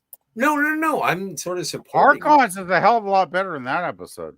No, but I'm just saying it's like Captain Kirk shows up and then blows up the computer that is running their society, and that was how they wanted to run their But there was society no- there was no- 1,000 years ago. Was there any computer in Omega Glory? Well, no, I'm just talking about the Prime Directive. I'm expanding What the conversation. since we're talking about Prime Directive, my whole point was that episode totally broke the Prime Directive completely, 100%. The Omega Glory. Totally. All Kirk right. Kirk did not go along with it. What about Bloody Little War? Like that's a terrible violation. there's probably half a dozen. I mean, I can't remember all the titles, but there's probably half a dozen eps where they totally disregard the Prime Directive.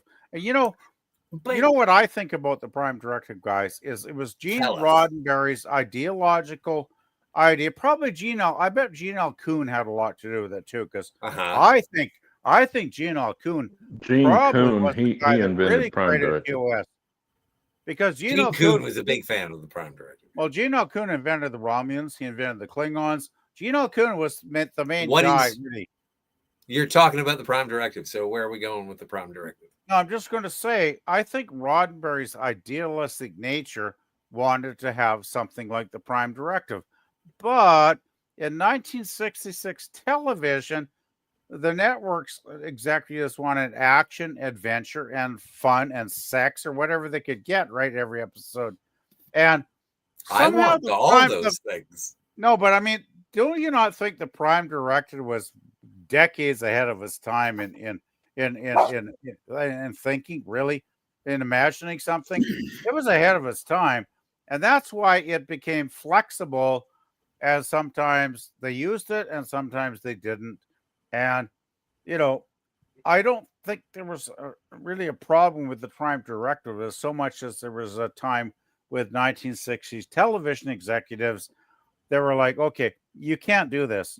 I mean, if they followed the Prime Directive in every episode, it would have been fucked up, right? That makes absolutely no sense. To say that the 1960s. Well, I'm always glad. No, but I'm just saying, like, the 1960s would not abide a philosophy of peaceful coexistence. The 1960s didn't even get Star Trek, and it got canceled after 79 episodes, Scotty. Sure.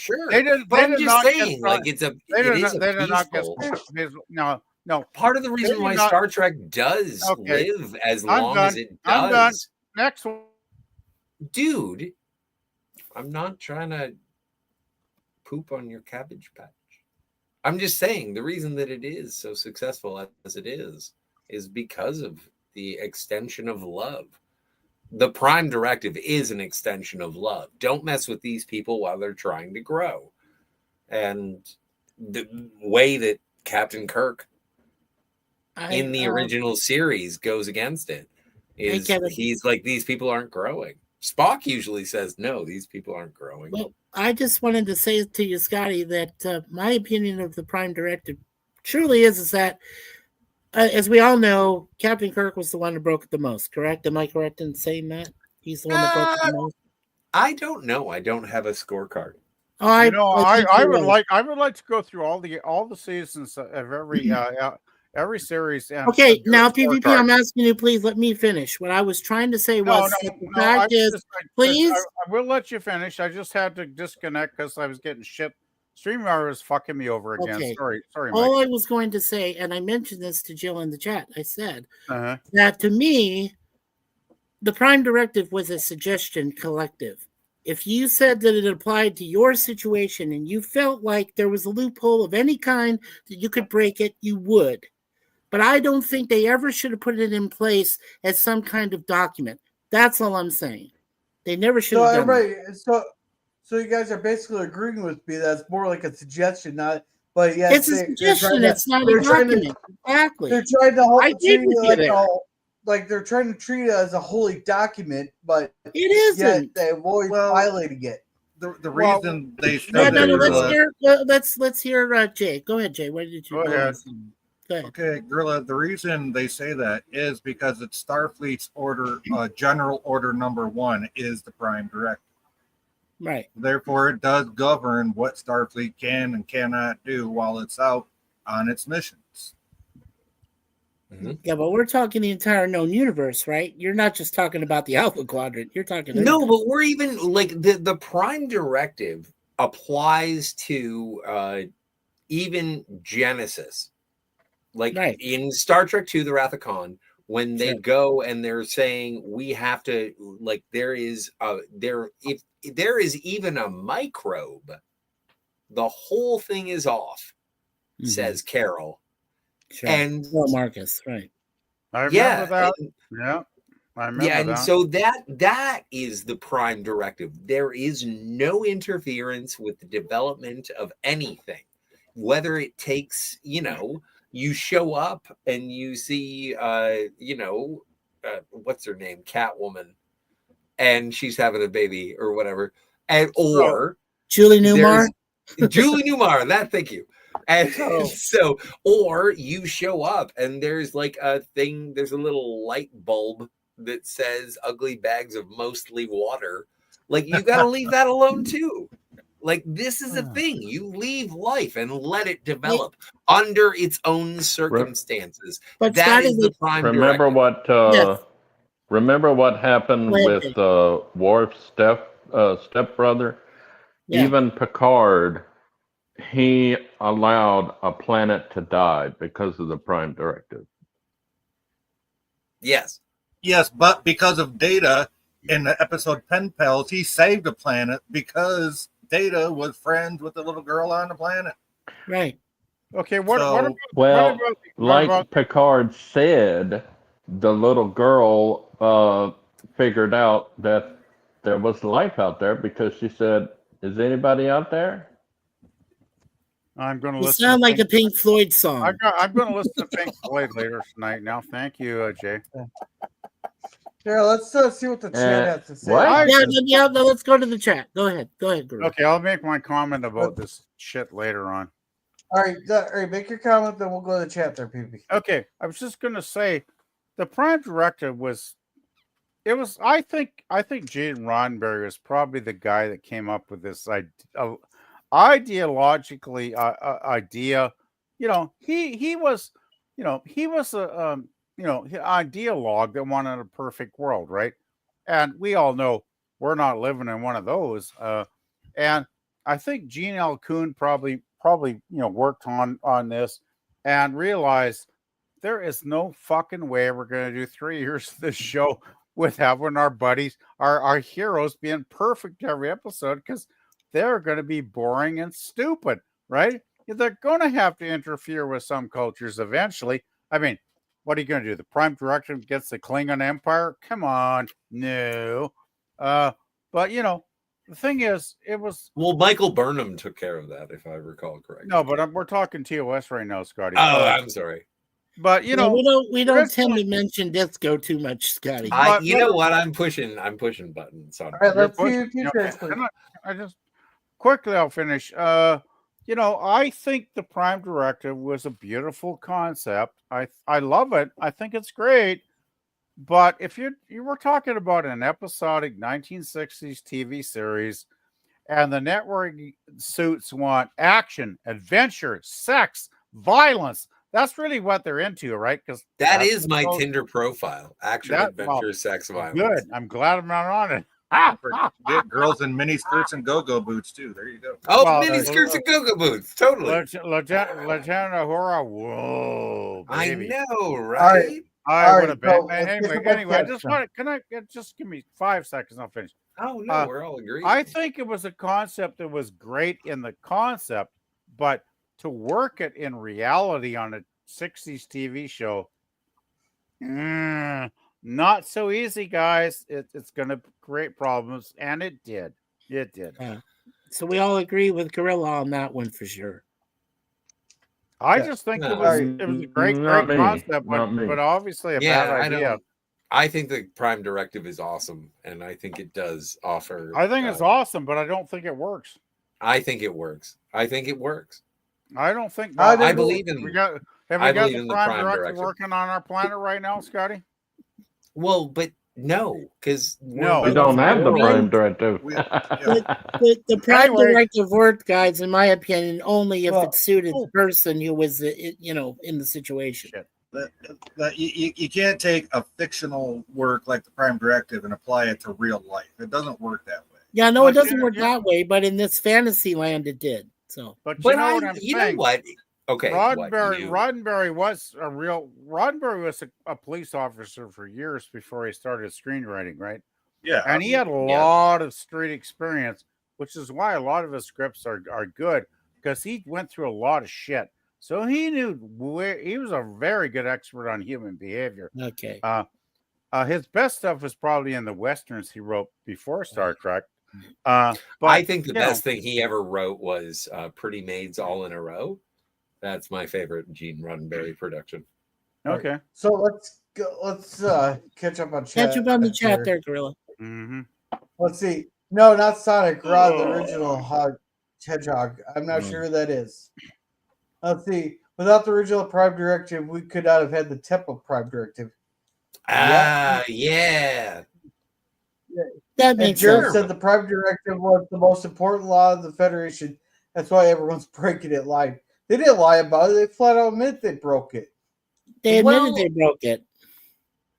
I don't know. And the thing is, like, I think the most egregious breaking of the Prime Directive that I ever saw was the one where Wesley fell into the garden and they were going to kill him.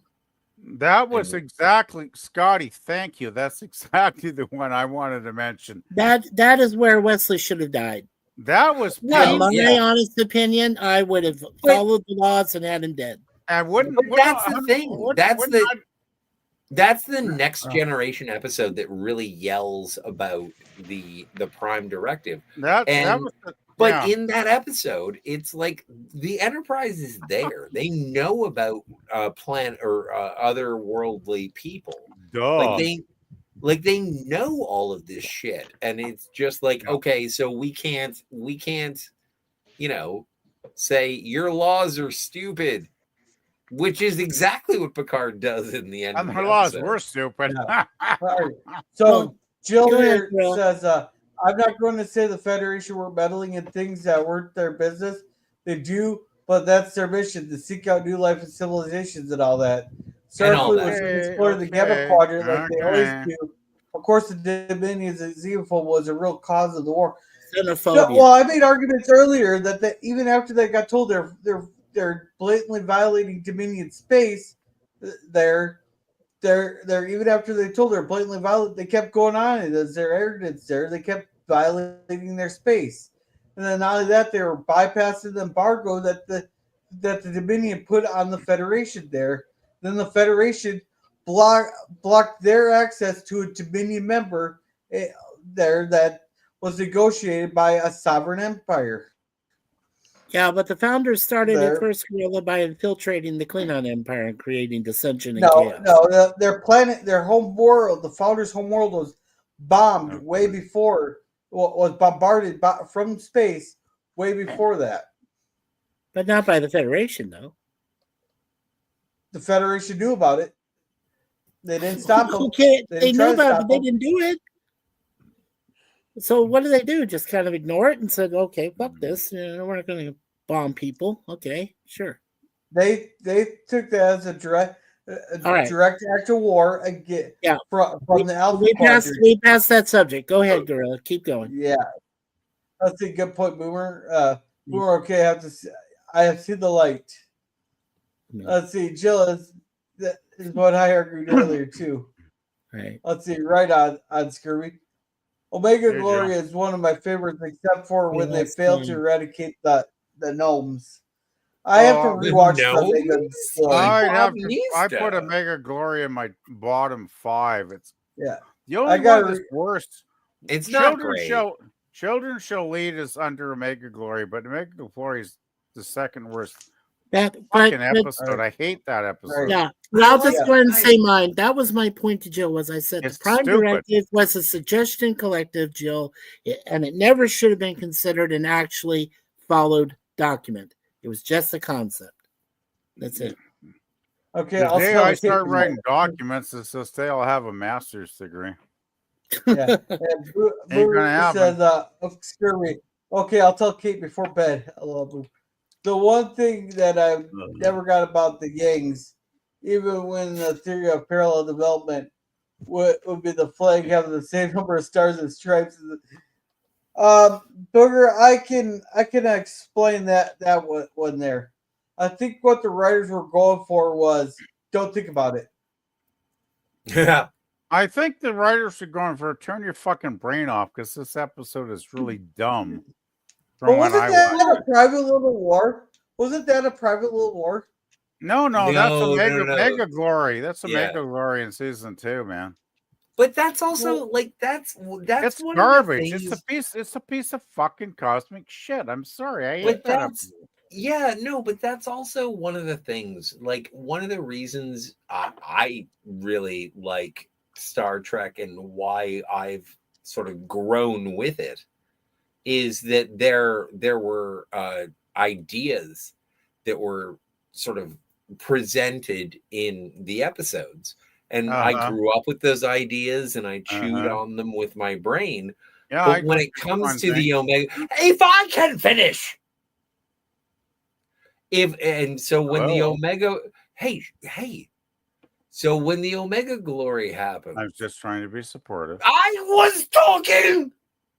All right, stop. Just keep going, Scotty. I know, but it's fun. It's fun. Anyway, sorry. So no, but the Omega Glory, it is one of those ham-fisted political allegories. And it's like, oh yeah, no, this is what Star Trek did. The Omega Glory was a ham-fisted political allegory. Private Little War was better at it, but like that is what Star Trek did. And so like I know people get all uppity and it's like, oh, you don't think Star Trek was ever political? And it's like, yeah, no, Star Trek was political in the Omega Glory, and it was a shit episode. Pomnista. Anyway, I think Omega Glory was actually a pretty good episode. You just said it was in your least favorite 5. Oh, sorry, I got the wrong one. I was thinking of the other one I talked about earlier. Oh, yeah. Hey, Joe's here. Hello. All right. Welcome, Miss Jill, to the Manfest. It's about time we got some feminine introspection on here to. Oh, I called it a Manfest. Hey, Jill, you want to slap all us boys in the line here? Oh my stars. Well, sure, but I think Scotty did a good job of describing what the Prime Directive is, a rule of non-interference with other civilizations so that they could develop. But do you agree, Jill, that they never should have made it of like a documentary form? They should have made it more of like a suggestive concept, a loose-based, set of ethics. Oh, Jesus Christ! Here we go. Hey, somebody's smoking pot in your hallway again, there, guy. Oh, speaking of which, I have to go. I have to go smoke some pot. I'll be back in a second. They're cooking meth. Hey, Joe gets it.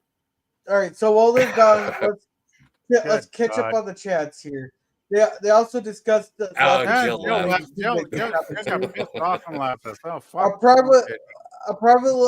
private little war was almost as transparent as let this be your last battlefield. But it was good. Sorry about that. Good. My microphone died or something. Hey, Jill, are you decked out for Halloween? You look like you're turning into a witch here. I am a witch today. Yay. Oh. Yeah, because both of the Twilight Zones were very witchy. And so this is my costume.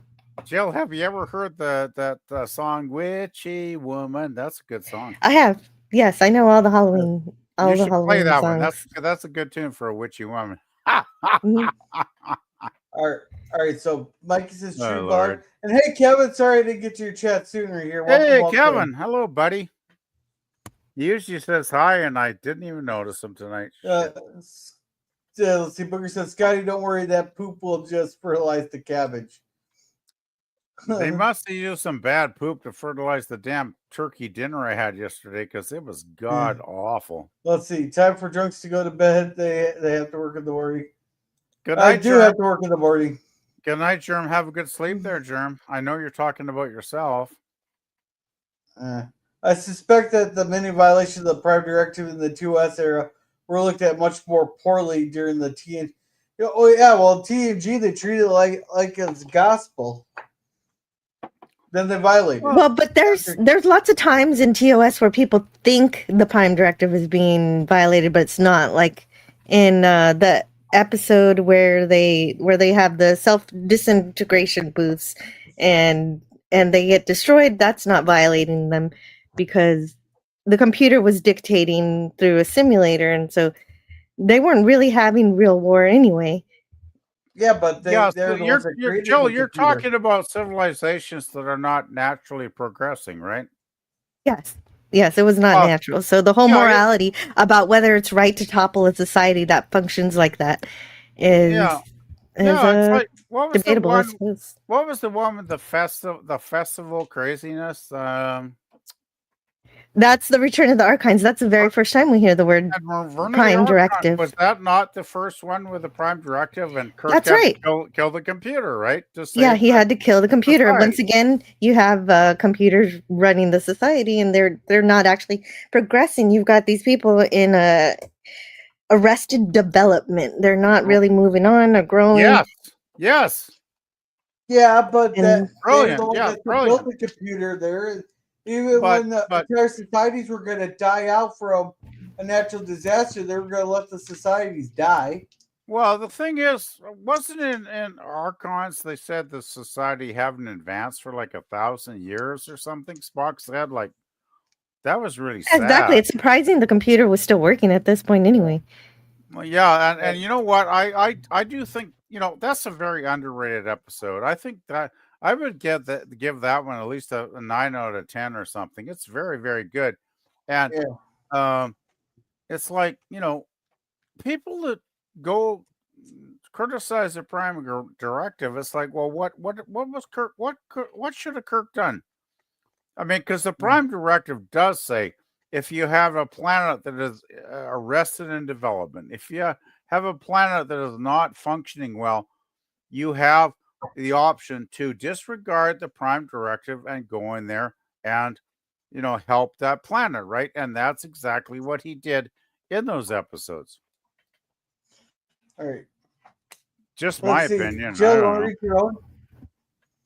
Oh, yeah. The Prime Directive is great when it can be followed. It's the best case scenario, but sometimes when it doesn't make sense, it can be dropped too. Sometimes Data has a pen pal, and of course they do take the Prime Directive very seriously in that episode, that people basically have to ask for help themselves before Picard says, all right, we'll save this planet.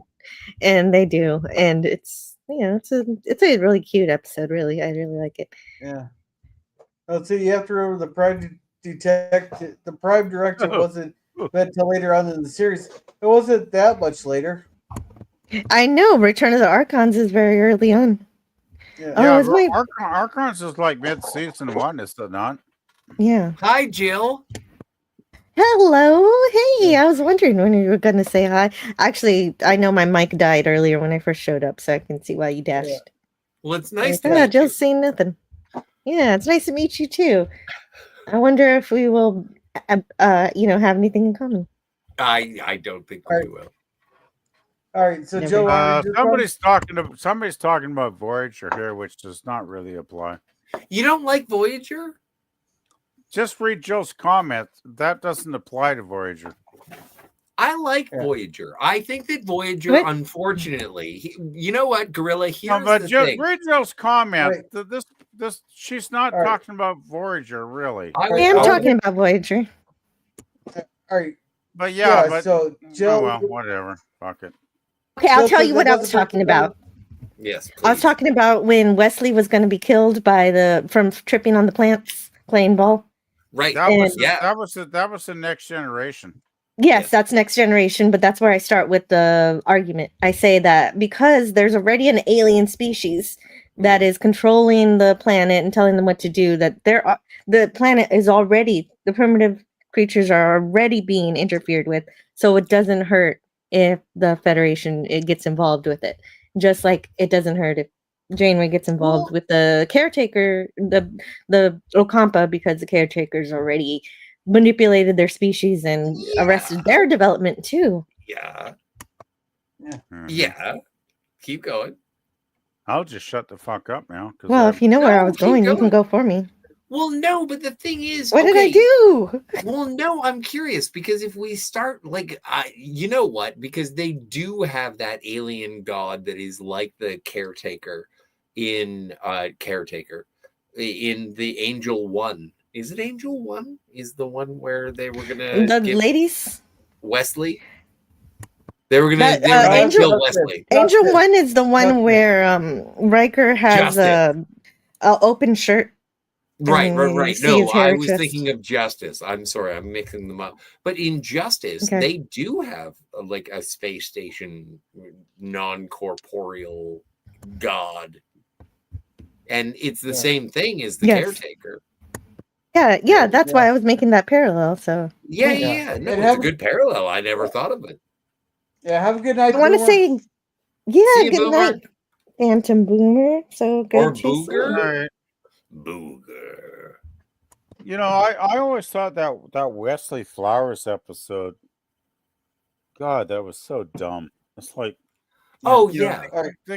people criticize COS about breaking the fucking non-interference law, but Jesus, right at the start of season 1, Next Generation completely breaks it, like blatantly, because Wesley should have died, obviously, if the rules were enforced. And You know- Picard walks in. Yeah, and that's goes, why I think Picard fuck that, should have been fuck the court-martialed because Federation. you let you live.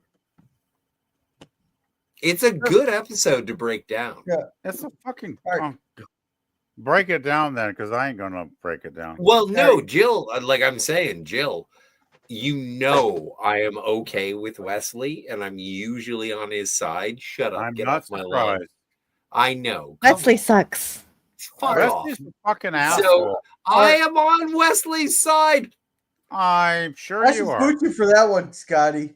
But anyhow, I So- want to catch up on chats because I got to get to Yes, bed yes. soon because I've had a rough day at work and I have a rough day tomorrow too. And Oh, you better get some sleep then. You better kill this stream soon there, Well, buddy. then you should shut the fuck up and let him read Well, the you should chat. shut the fuck I've up hardly said too. anything. Why don't we all shut the fuck up and let Gorilla No, talk I'd for a like to minute? shut the fuck hell up if I yeah. didn't have to have this asshole tell me to shut the fuck up.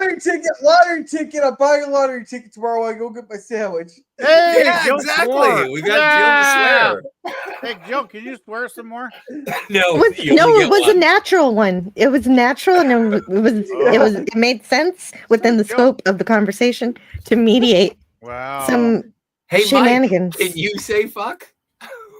So Jill is saying like that's All when right, she so farts, guys, it's natural. Okay, I love it. Yeah, but Booger said it was worse than Picard. Oh my Picard saying God. local laws were stupid. He would say that they were primitive. Jean-Luc always had a supreme arrogance about him whenever he dealt with the foreign population. Yeah, exactly. And Jill, you want to read your own here? Oh yeah, but that's what Starfleet does. Of course, the Dominion says, "Oh, you can't come to all of the Gamma Quadrant is ours. You cannot explore here." Why would Starfleet listen to that? That's draconian.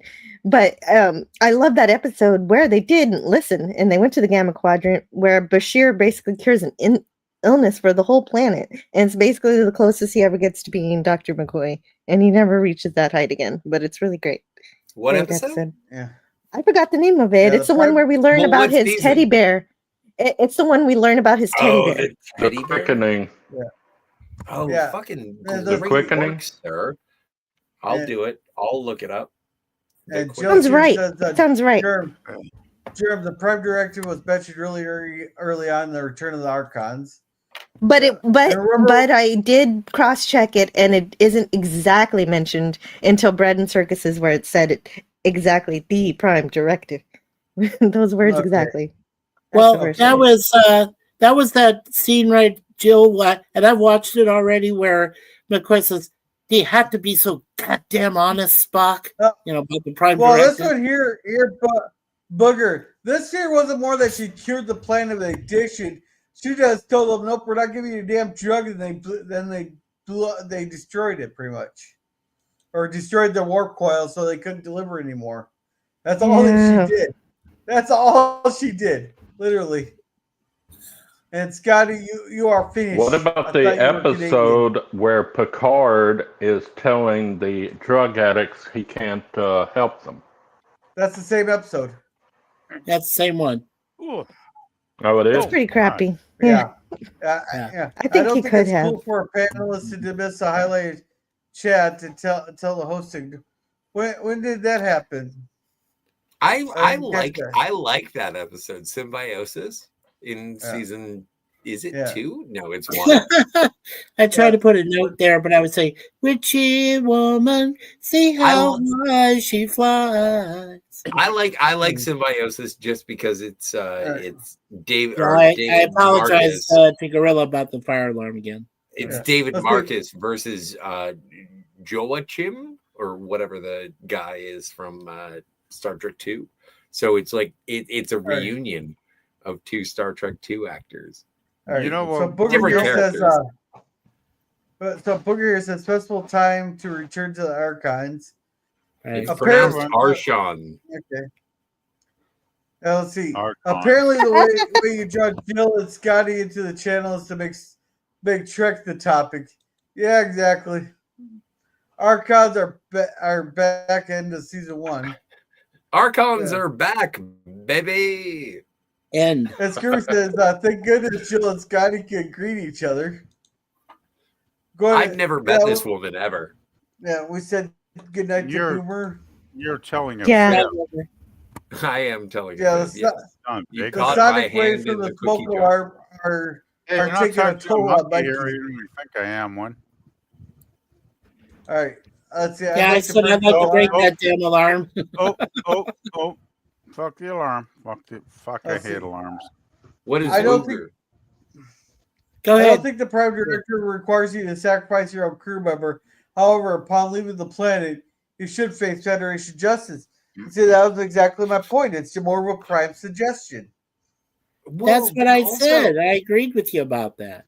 If you are following the And- Prime Directive, you do have to collect the body of a fallen Starfleet officer. Like if you're on a planet, Okay. then you have to collect the body. Right. So, Scotty, what you're saying is if Picard had just let the planet kill Wesley, you Right. can't leave Wesley there on the planet dead. You have to take him back and bring him back to Earth and then bury him and whatever. Say he died on a mission. You cannot leave a human body on an alien planet. Jesus Like, even- Christ. Well, they did it to Captain Kirk, unfortunately. Oh no, they broke the Prime Directive in Star Trek Generations. Yeah. You just pointed that out. Well, yeah, Okay. only because they left him on Viridian 3. But if you remember that book, Jill, that's a violation. I'm No, not no, okay with that, Jill. I still reject Me that. neither. but Jill, do you remember that book I that came want out to see after it? Kirk. Okay, Where I the want Borg to and the see Kirk. I Romulans wanna- decided to recreate Kirk to go after Picard. I want to Oh, Remember that dude, novel? you got to read the Kirk books. on the fucking I gotta read Enterprise. that. 35 years Yeah, I old. haven't read the Battling books. the Klingons. Okay, getting whoa, the kick out of them everyone. and dying Gorilla. in combat. Gorilla, can we get some order in this course? Oh, fuck. I guess Yeah. I can't PvP's gone even- wild.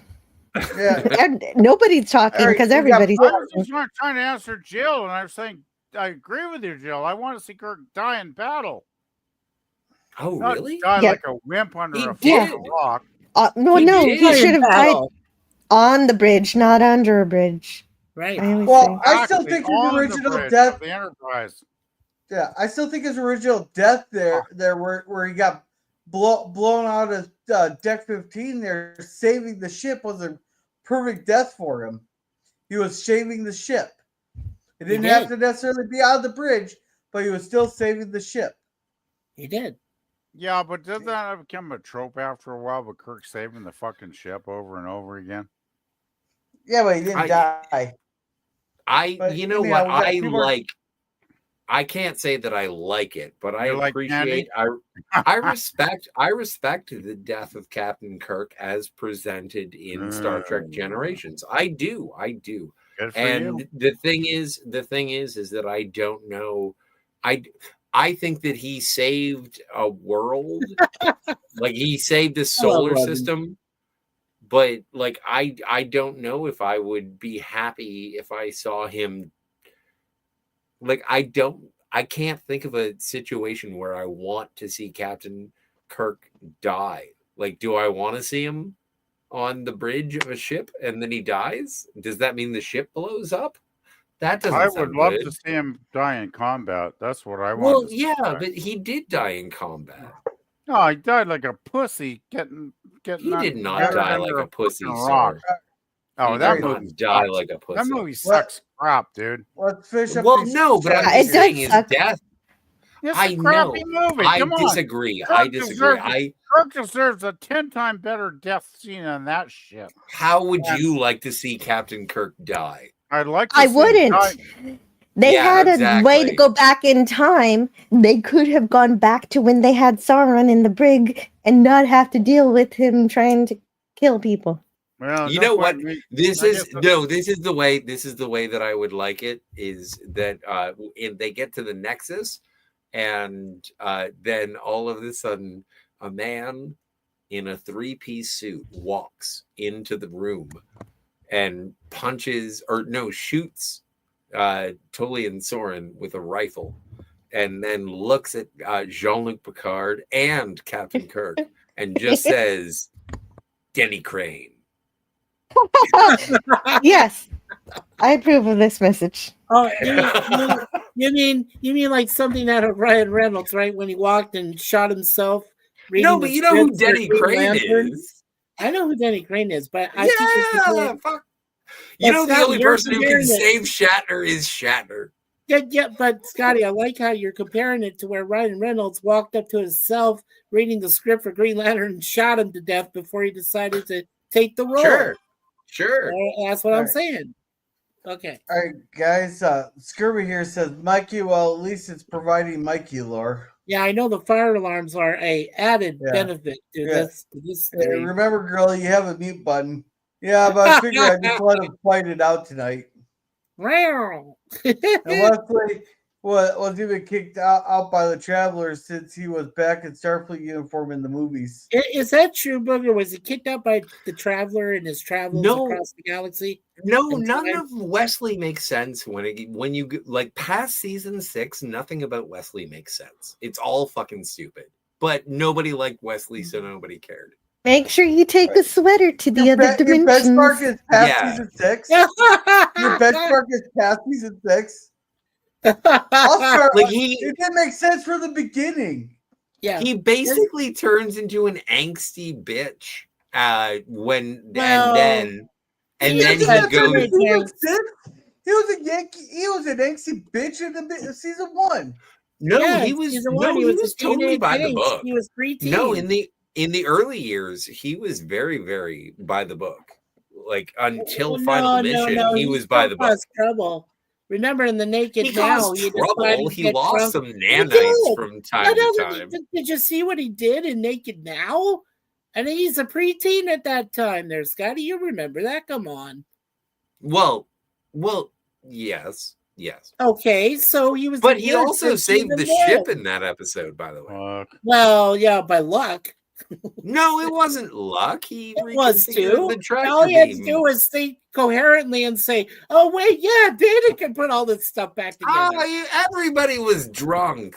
But that's the Wesley problem. It's actually worse when Wesley legitimately saves the ship because that means that the best and the brightest on the flagship of the Federation are not as good as Wesley Crusher. That's not fun. That doesn't sound very good to me, though. But I do. You know what? The argument that I was going to make against it, and I was going to be like, yeah, but Data's there. Why can't Data do it? But the thing is when you look at the progression of the show, Wesley taught Data quite a bit. And so about humanity. Yes. Okay. I wanted to hear you say that because that's probably his only good thing he did. Well, he helped Worf get his rite of ascension. Those sticks. Okay, maybe that too, Jill. Okay, just a couple things. Oh yeah, no, he threw a birthday party. Oh my stars! I love Dr. Pulaski. Anyway, moving on. So Booger says, "Will McCoy curing the lady's liver failure violate the Prime Directive?" Yes, it does because the Earth was a pre-warp civilization at the time. It wasn't. It was kidney. They had no way. They had no way to get that pill out of her to figure out how it worked. It was just a miracle for them. Well, I loved how McCoy gave her a pill to create her dialysis and cure that. Right, that was fucking great. It was amazing. That's the best. No, he did it because he's a doctor first. Okay, somebody dropped out, but that is one of my favorite Star Trek movies. I mean, I think 4 is a very good film. Not my favorite, but I think it's very good. It's an inspiring part. I know. It'll make everybody in the medical field want to make that pill a reality one day, and so that people won't have to have dialysis. Full recovery. May I read Lemon's thing here, Gorilla? It's Joe's favorite movie, I believe. Okay, so Mikey, you should have known it might be an issue when you moved into a complex called the Smoke Alarm Towers. Okay. Oh God. I'll remember that next time. Jesus. Don't move into Mikey, don't move into the bedbug towers either. Oh God, no, that's even worse. I don't that. Gentlemen, Gorilla. I'm not a gentleman. They took Kirk's body along with the Enterprise wreckage. Yeah. Do you think they relocated Kirk's body? Yes. Did they?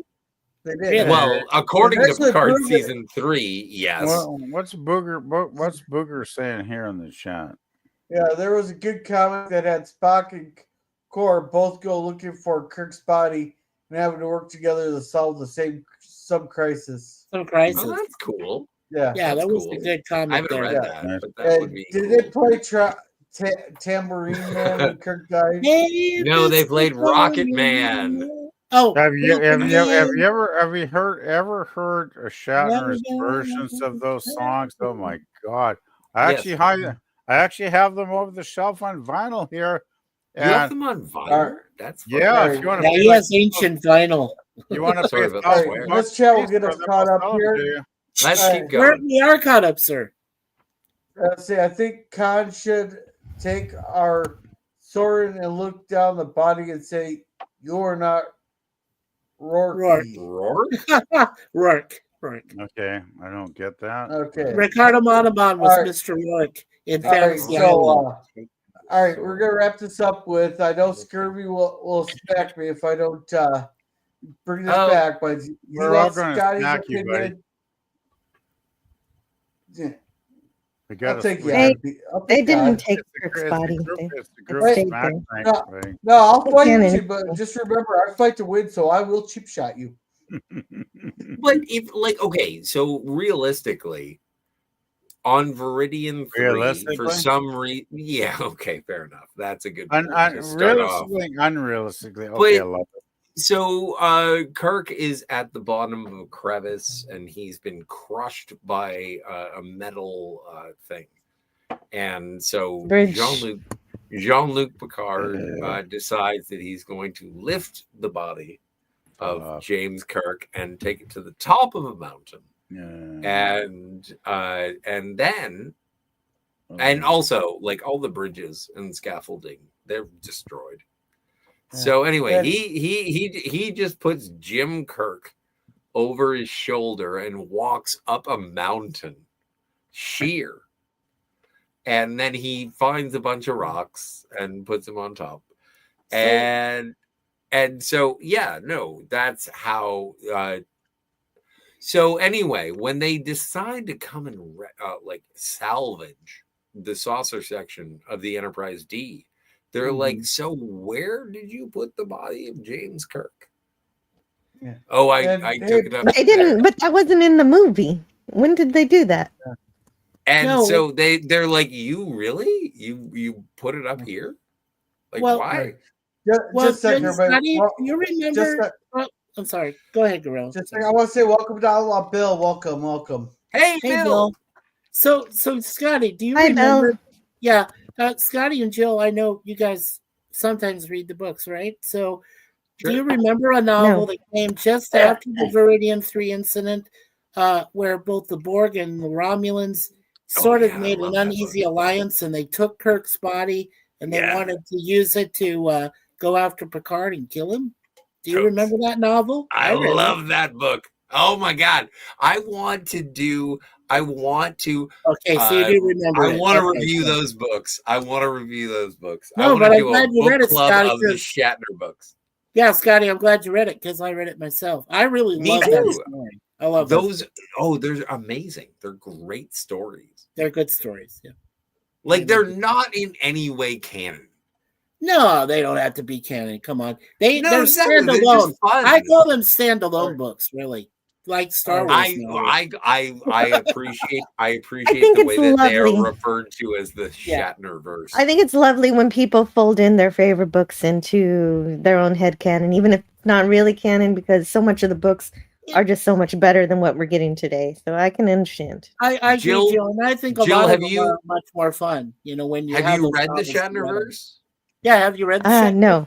Sorry, I Okay. haven't gotten to the I want to give you one spoiler, and it is the thing Yeah, I that don't care about disappointed spoilers. me. It's the most disappointing thing is that when I read the Shatnerverse, oddly enough and disappointingly, no Denny Crane. Yeah, no Denny Crane. Well, you know, you could write your own fan fiction, Scotty R37. Oh The my crossover. stars. What if But my Scotty- god, what if Captain Kirk and Denny Crane had an arm wrestle? Yeah, but Who Scotty, would you know who win? you're forgetting? I don't know. Yeah, but Alright, Scotty, guys. you know who you're forgetting next to Denny Crane? You're forgetting James Spader. You're forgetting Spader, man. Well, no, that's a different thing. Come on. Mike, who would win in an arm wrestle? All right, Denny Crane or Captain Kirk? Probably Kirk. Scotty, Probably Close Kirk. your argument. I'm sorry, go ahead, Gorilla. We need to wrap this up. Up there, because I am falling asleep. I don't need Germ coming up here and putting some Indian drumming music in my ears. Skokian. LDG, he Yeah. is so vindictive. So we're gonna end this out here. Scurvy was adamant that I asked Scotty and Jill here about the Dominion War. There, Jill kind of voiced her opinion kind of already, but we had some good discussion there for the first like 20 minutes of the stream there. I still say that the Federation caused the war. They kept marching into the Dominion space and they kept violating the trade embargo and that, and they were blocking the access to a Dominion member there by mining the wormhole there. So Scotty, you want? I think that the initial exploration of the Gamma Quadrant was sort of haphazard. I don't think that the Federation really did a good job. And also the Ferengi were in charge of a lot of trade negotiations, and they're not even part of the Federation. So why were you allowing this? They're the runaround to the embargo. Just think of it like we have a trade embargo with Cuba. So how Cuba get around it? They sent their cigars to Nicaragua. They wrap a piece of paper on it that said made in Nicaragua. They shipped up to the United States.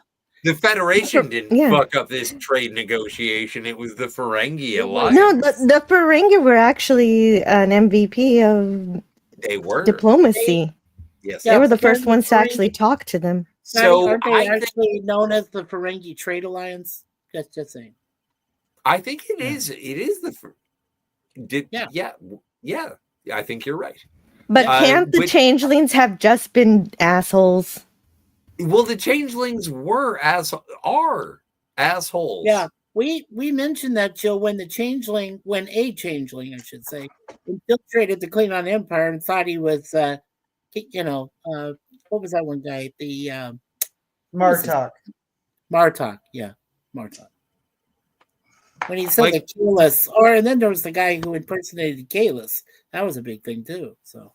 Well, but Odo is the one who rescues the entire Great Link, and part of the reason why Odo is the end, right? Yeah, that's such a noble character is because not only has he lived with the solids, he has been punished to be a solid. One of his own people has gifted him his liquidity. I don't know how to say that. Yeah, well, took away his liquidity. He got that little baby. He got that little baby. Yeah, he got to feel what it was like to be a. Yeah, he got to feel what it's like to be a daddy for a little bit. Yeah, and it was Dr. Mora, and oh my god. And so the whole thing, like, I think that it's so touching. The story of Odo with the other changelings, founders, whichever you wish to regard them as, but it's like they loathed the solids, and Odo fell in love with one. Yeah. So, Gorilla, moving on to the next one, have we asked Jill or Scotty specifically about the Tuvix question? Oh, fuck Tuvix. Kill him. Yeah. Okay. Yeah. Okay, they agree with me. They agree with me. They don't need to change. They don't need to change my mind. All right. Yeah, I would rather have Neelix and Tuvok than have Tuvix. Yeah, actually, sometimes I'm gonna catch up on the chat. Yeah, catch up on the chat. I'm sorry. But Janeway did do something So wrong. I'm gonna catch up on the chat. I'm gonna ask the mods if they can start putting links in the chats there for the check out everybody that was here and stuff, please. There. Let's see. Malcolm McDowell was Mr. Rook in the remake of Fantasy Island. Okay. Yes, that would be rad. No, he was after Ricardo. Yeah. I'd like to see it. No, it's awesome. Malcolm McDowell's great as Mr. Rook. I just love Malcolm McDowell in anything.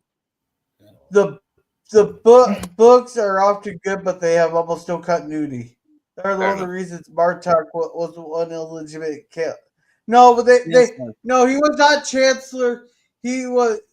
They discovered the change. He does there before he became Chancellor. Right. So it's not like he was Gorkon. He was the real Bartok where they killed Gowron there. Yeah, the real one was in prison with the And let's see. LGG says Rip Tuvix. Nice. He had to die so Tuvok could come back. Yes. And Neelix come back.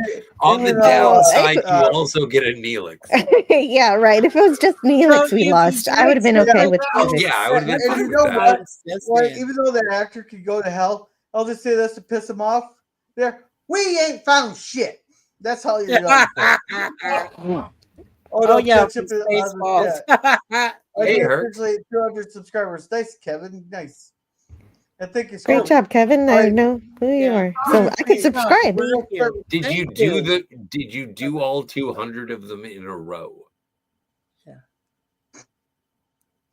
I was gonna say though, I heard rumors that they're still gonna bring Tim Rose back for Spaceballs too, and he'll say, "I still haven't found shit." That's all he's gonna be known for. That sounds like a Mel Brooks movie. That's definitely Mel Brooks, man. All right, so PvP, what do you got going on? Spoilers. Yeah, but you love spoilers a little bit now and then, don't you, Jill? A little? Yeah, sometimes. Okay.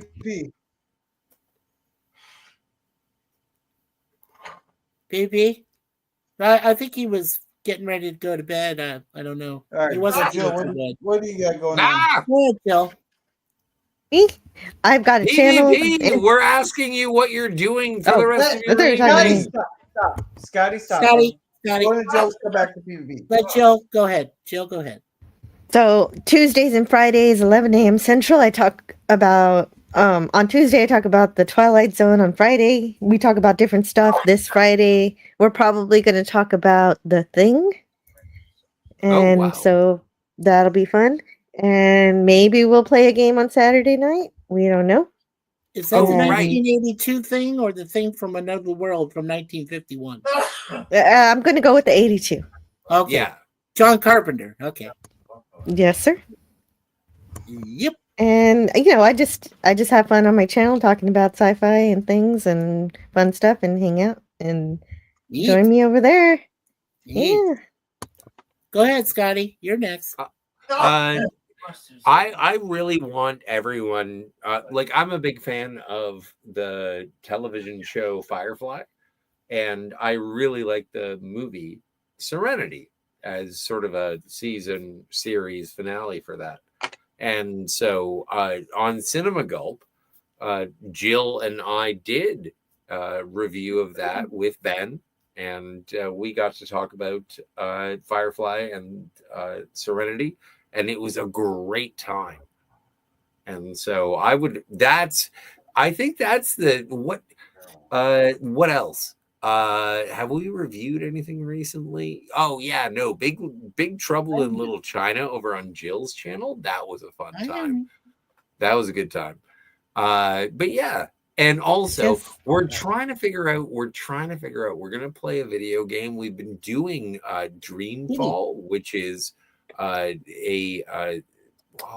is it? Longest journey adventure, and so we're still going through that. But also, I want to play King's Quest like the original, and so but I know it's hard. And so we'll see how it goes. We've played Space Quest. Anyway, I'm rambling.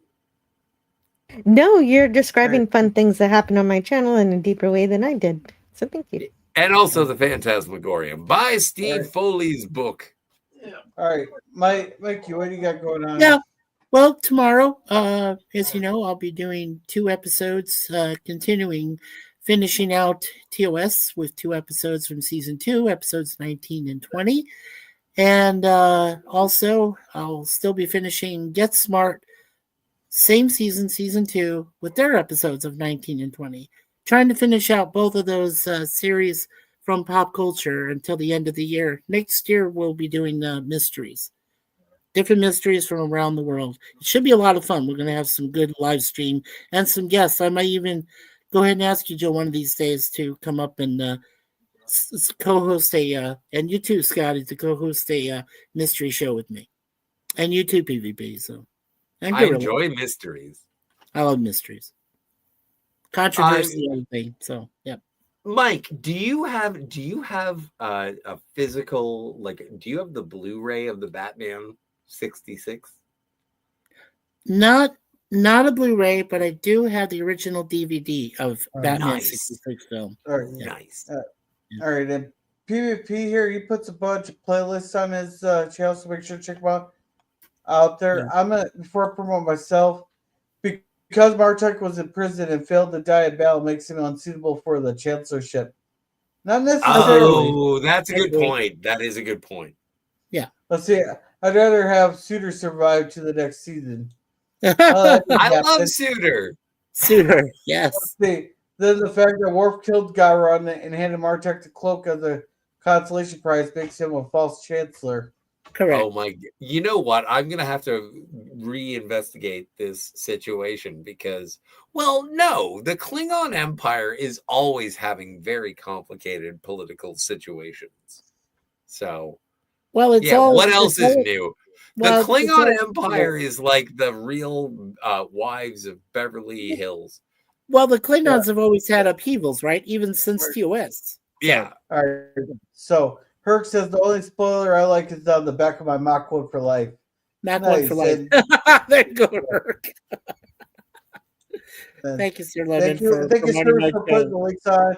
Not a problem. Yeah. And Murder by Death is certainly worth a mystery review. And thank you for paneling Mikey, Scott, Grill, and PvP. Thank you, Sir And Lemon. how did Voyager have 15 Borg cubes stroll on up? Nobody crapped their pants. Hey, didn't crap the pants, but it made the butt pucker. I'll tell you that right now. No. It was the one thing we talked about earlier. Real quick, I just want to say this. Thank you. There you go. I'm done. I know, but I want, like, the thing is that when there were 15 Borg cubes running away from species 8472, the Voyager did exactly what you're supposed to do, as evidenced by the first encounter on a Borg cube. It's like, apparently they don't pay attention to you if you're not doing anything. So as soon as 15 Borg cubes were coming at the Voyager, they were like, just stop. And they all ran past. Yeah. They didn't know. I thought they showed up was going to be canceled for a second. Yeah. But as for me there, I'm going to test out my laptop there, see if I can get Twilight Zone going for Thursday there with my new computer taking a shit. Never buy Ace Magic. It's a shit computer. Well, there is one more thing I want to promote is Jill and I have agreed, even though she doesn't know yet, is that after we're done the Twilight Zone, we're going to review all of the Twilight movies. Yeah, that's not happening on my channel. I always told you that's not for me.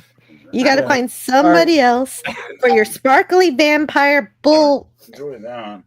You almost got me there. But no, I want to promote one more thing. After this, Spidey is live streaming right now. Oh my gosh, bonfire stream. So is Sci-Fi Nation there. But as for me, Friday we'll have the Waltons review.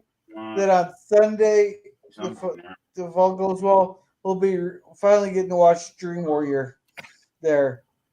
But so with that, everyone have a good night. Remember to come on, I need to do my mouse work.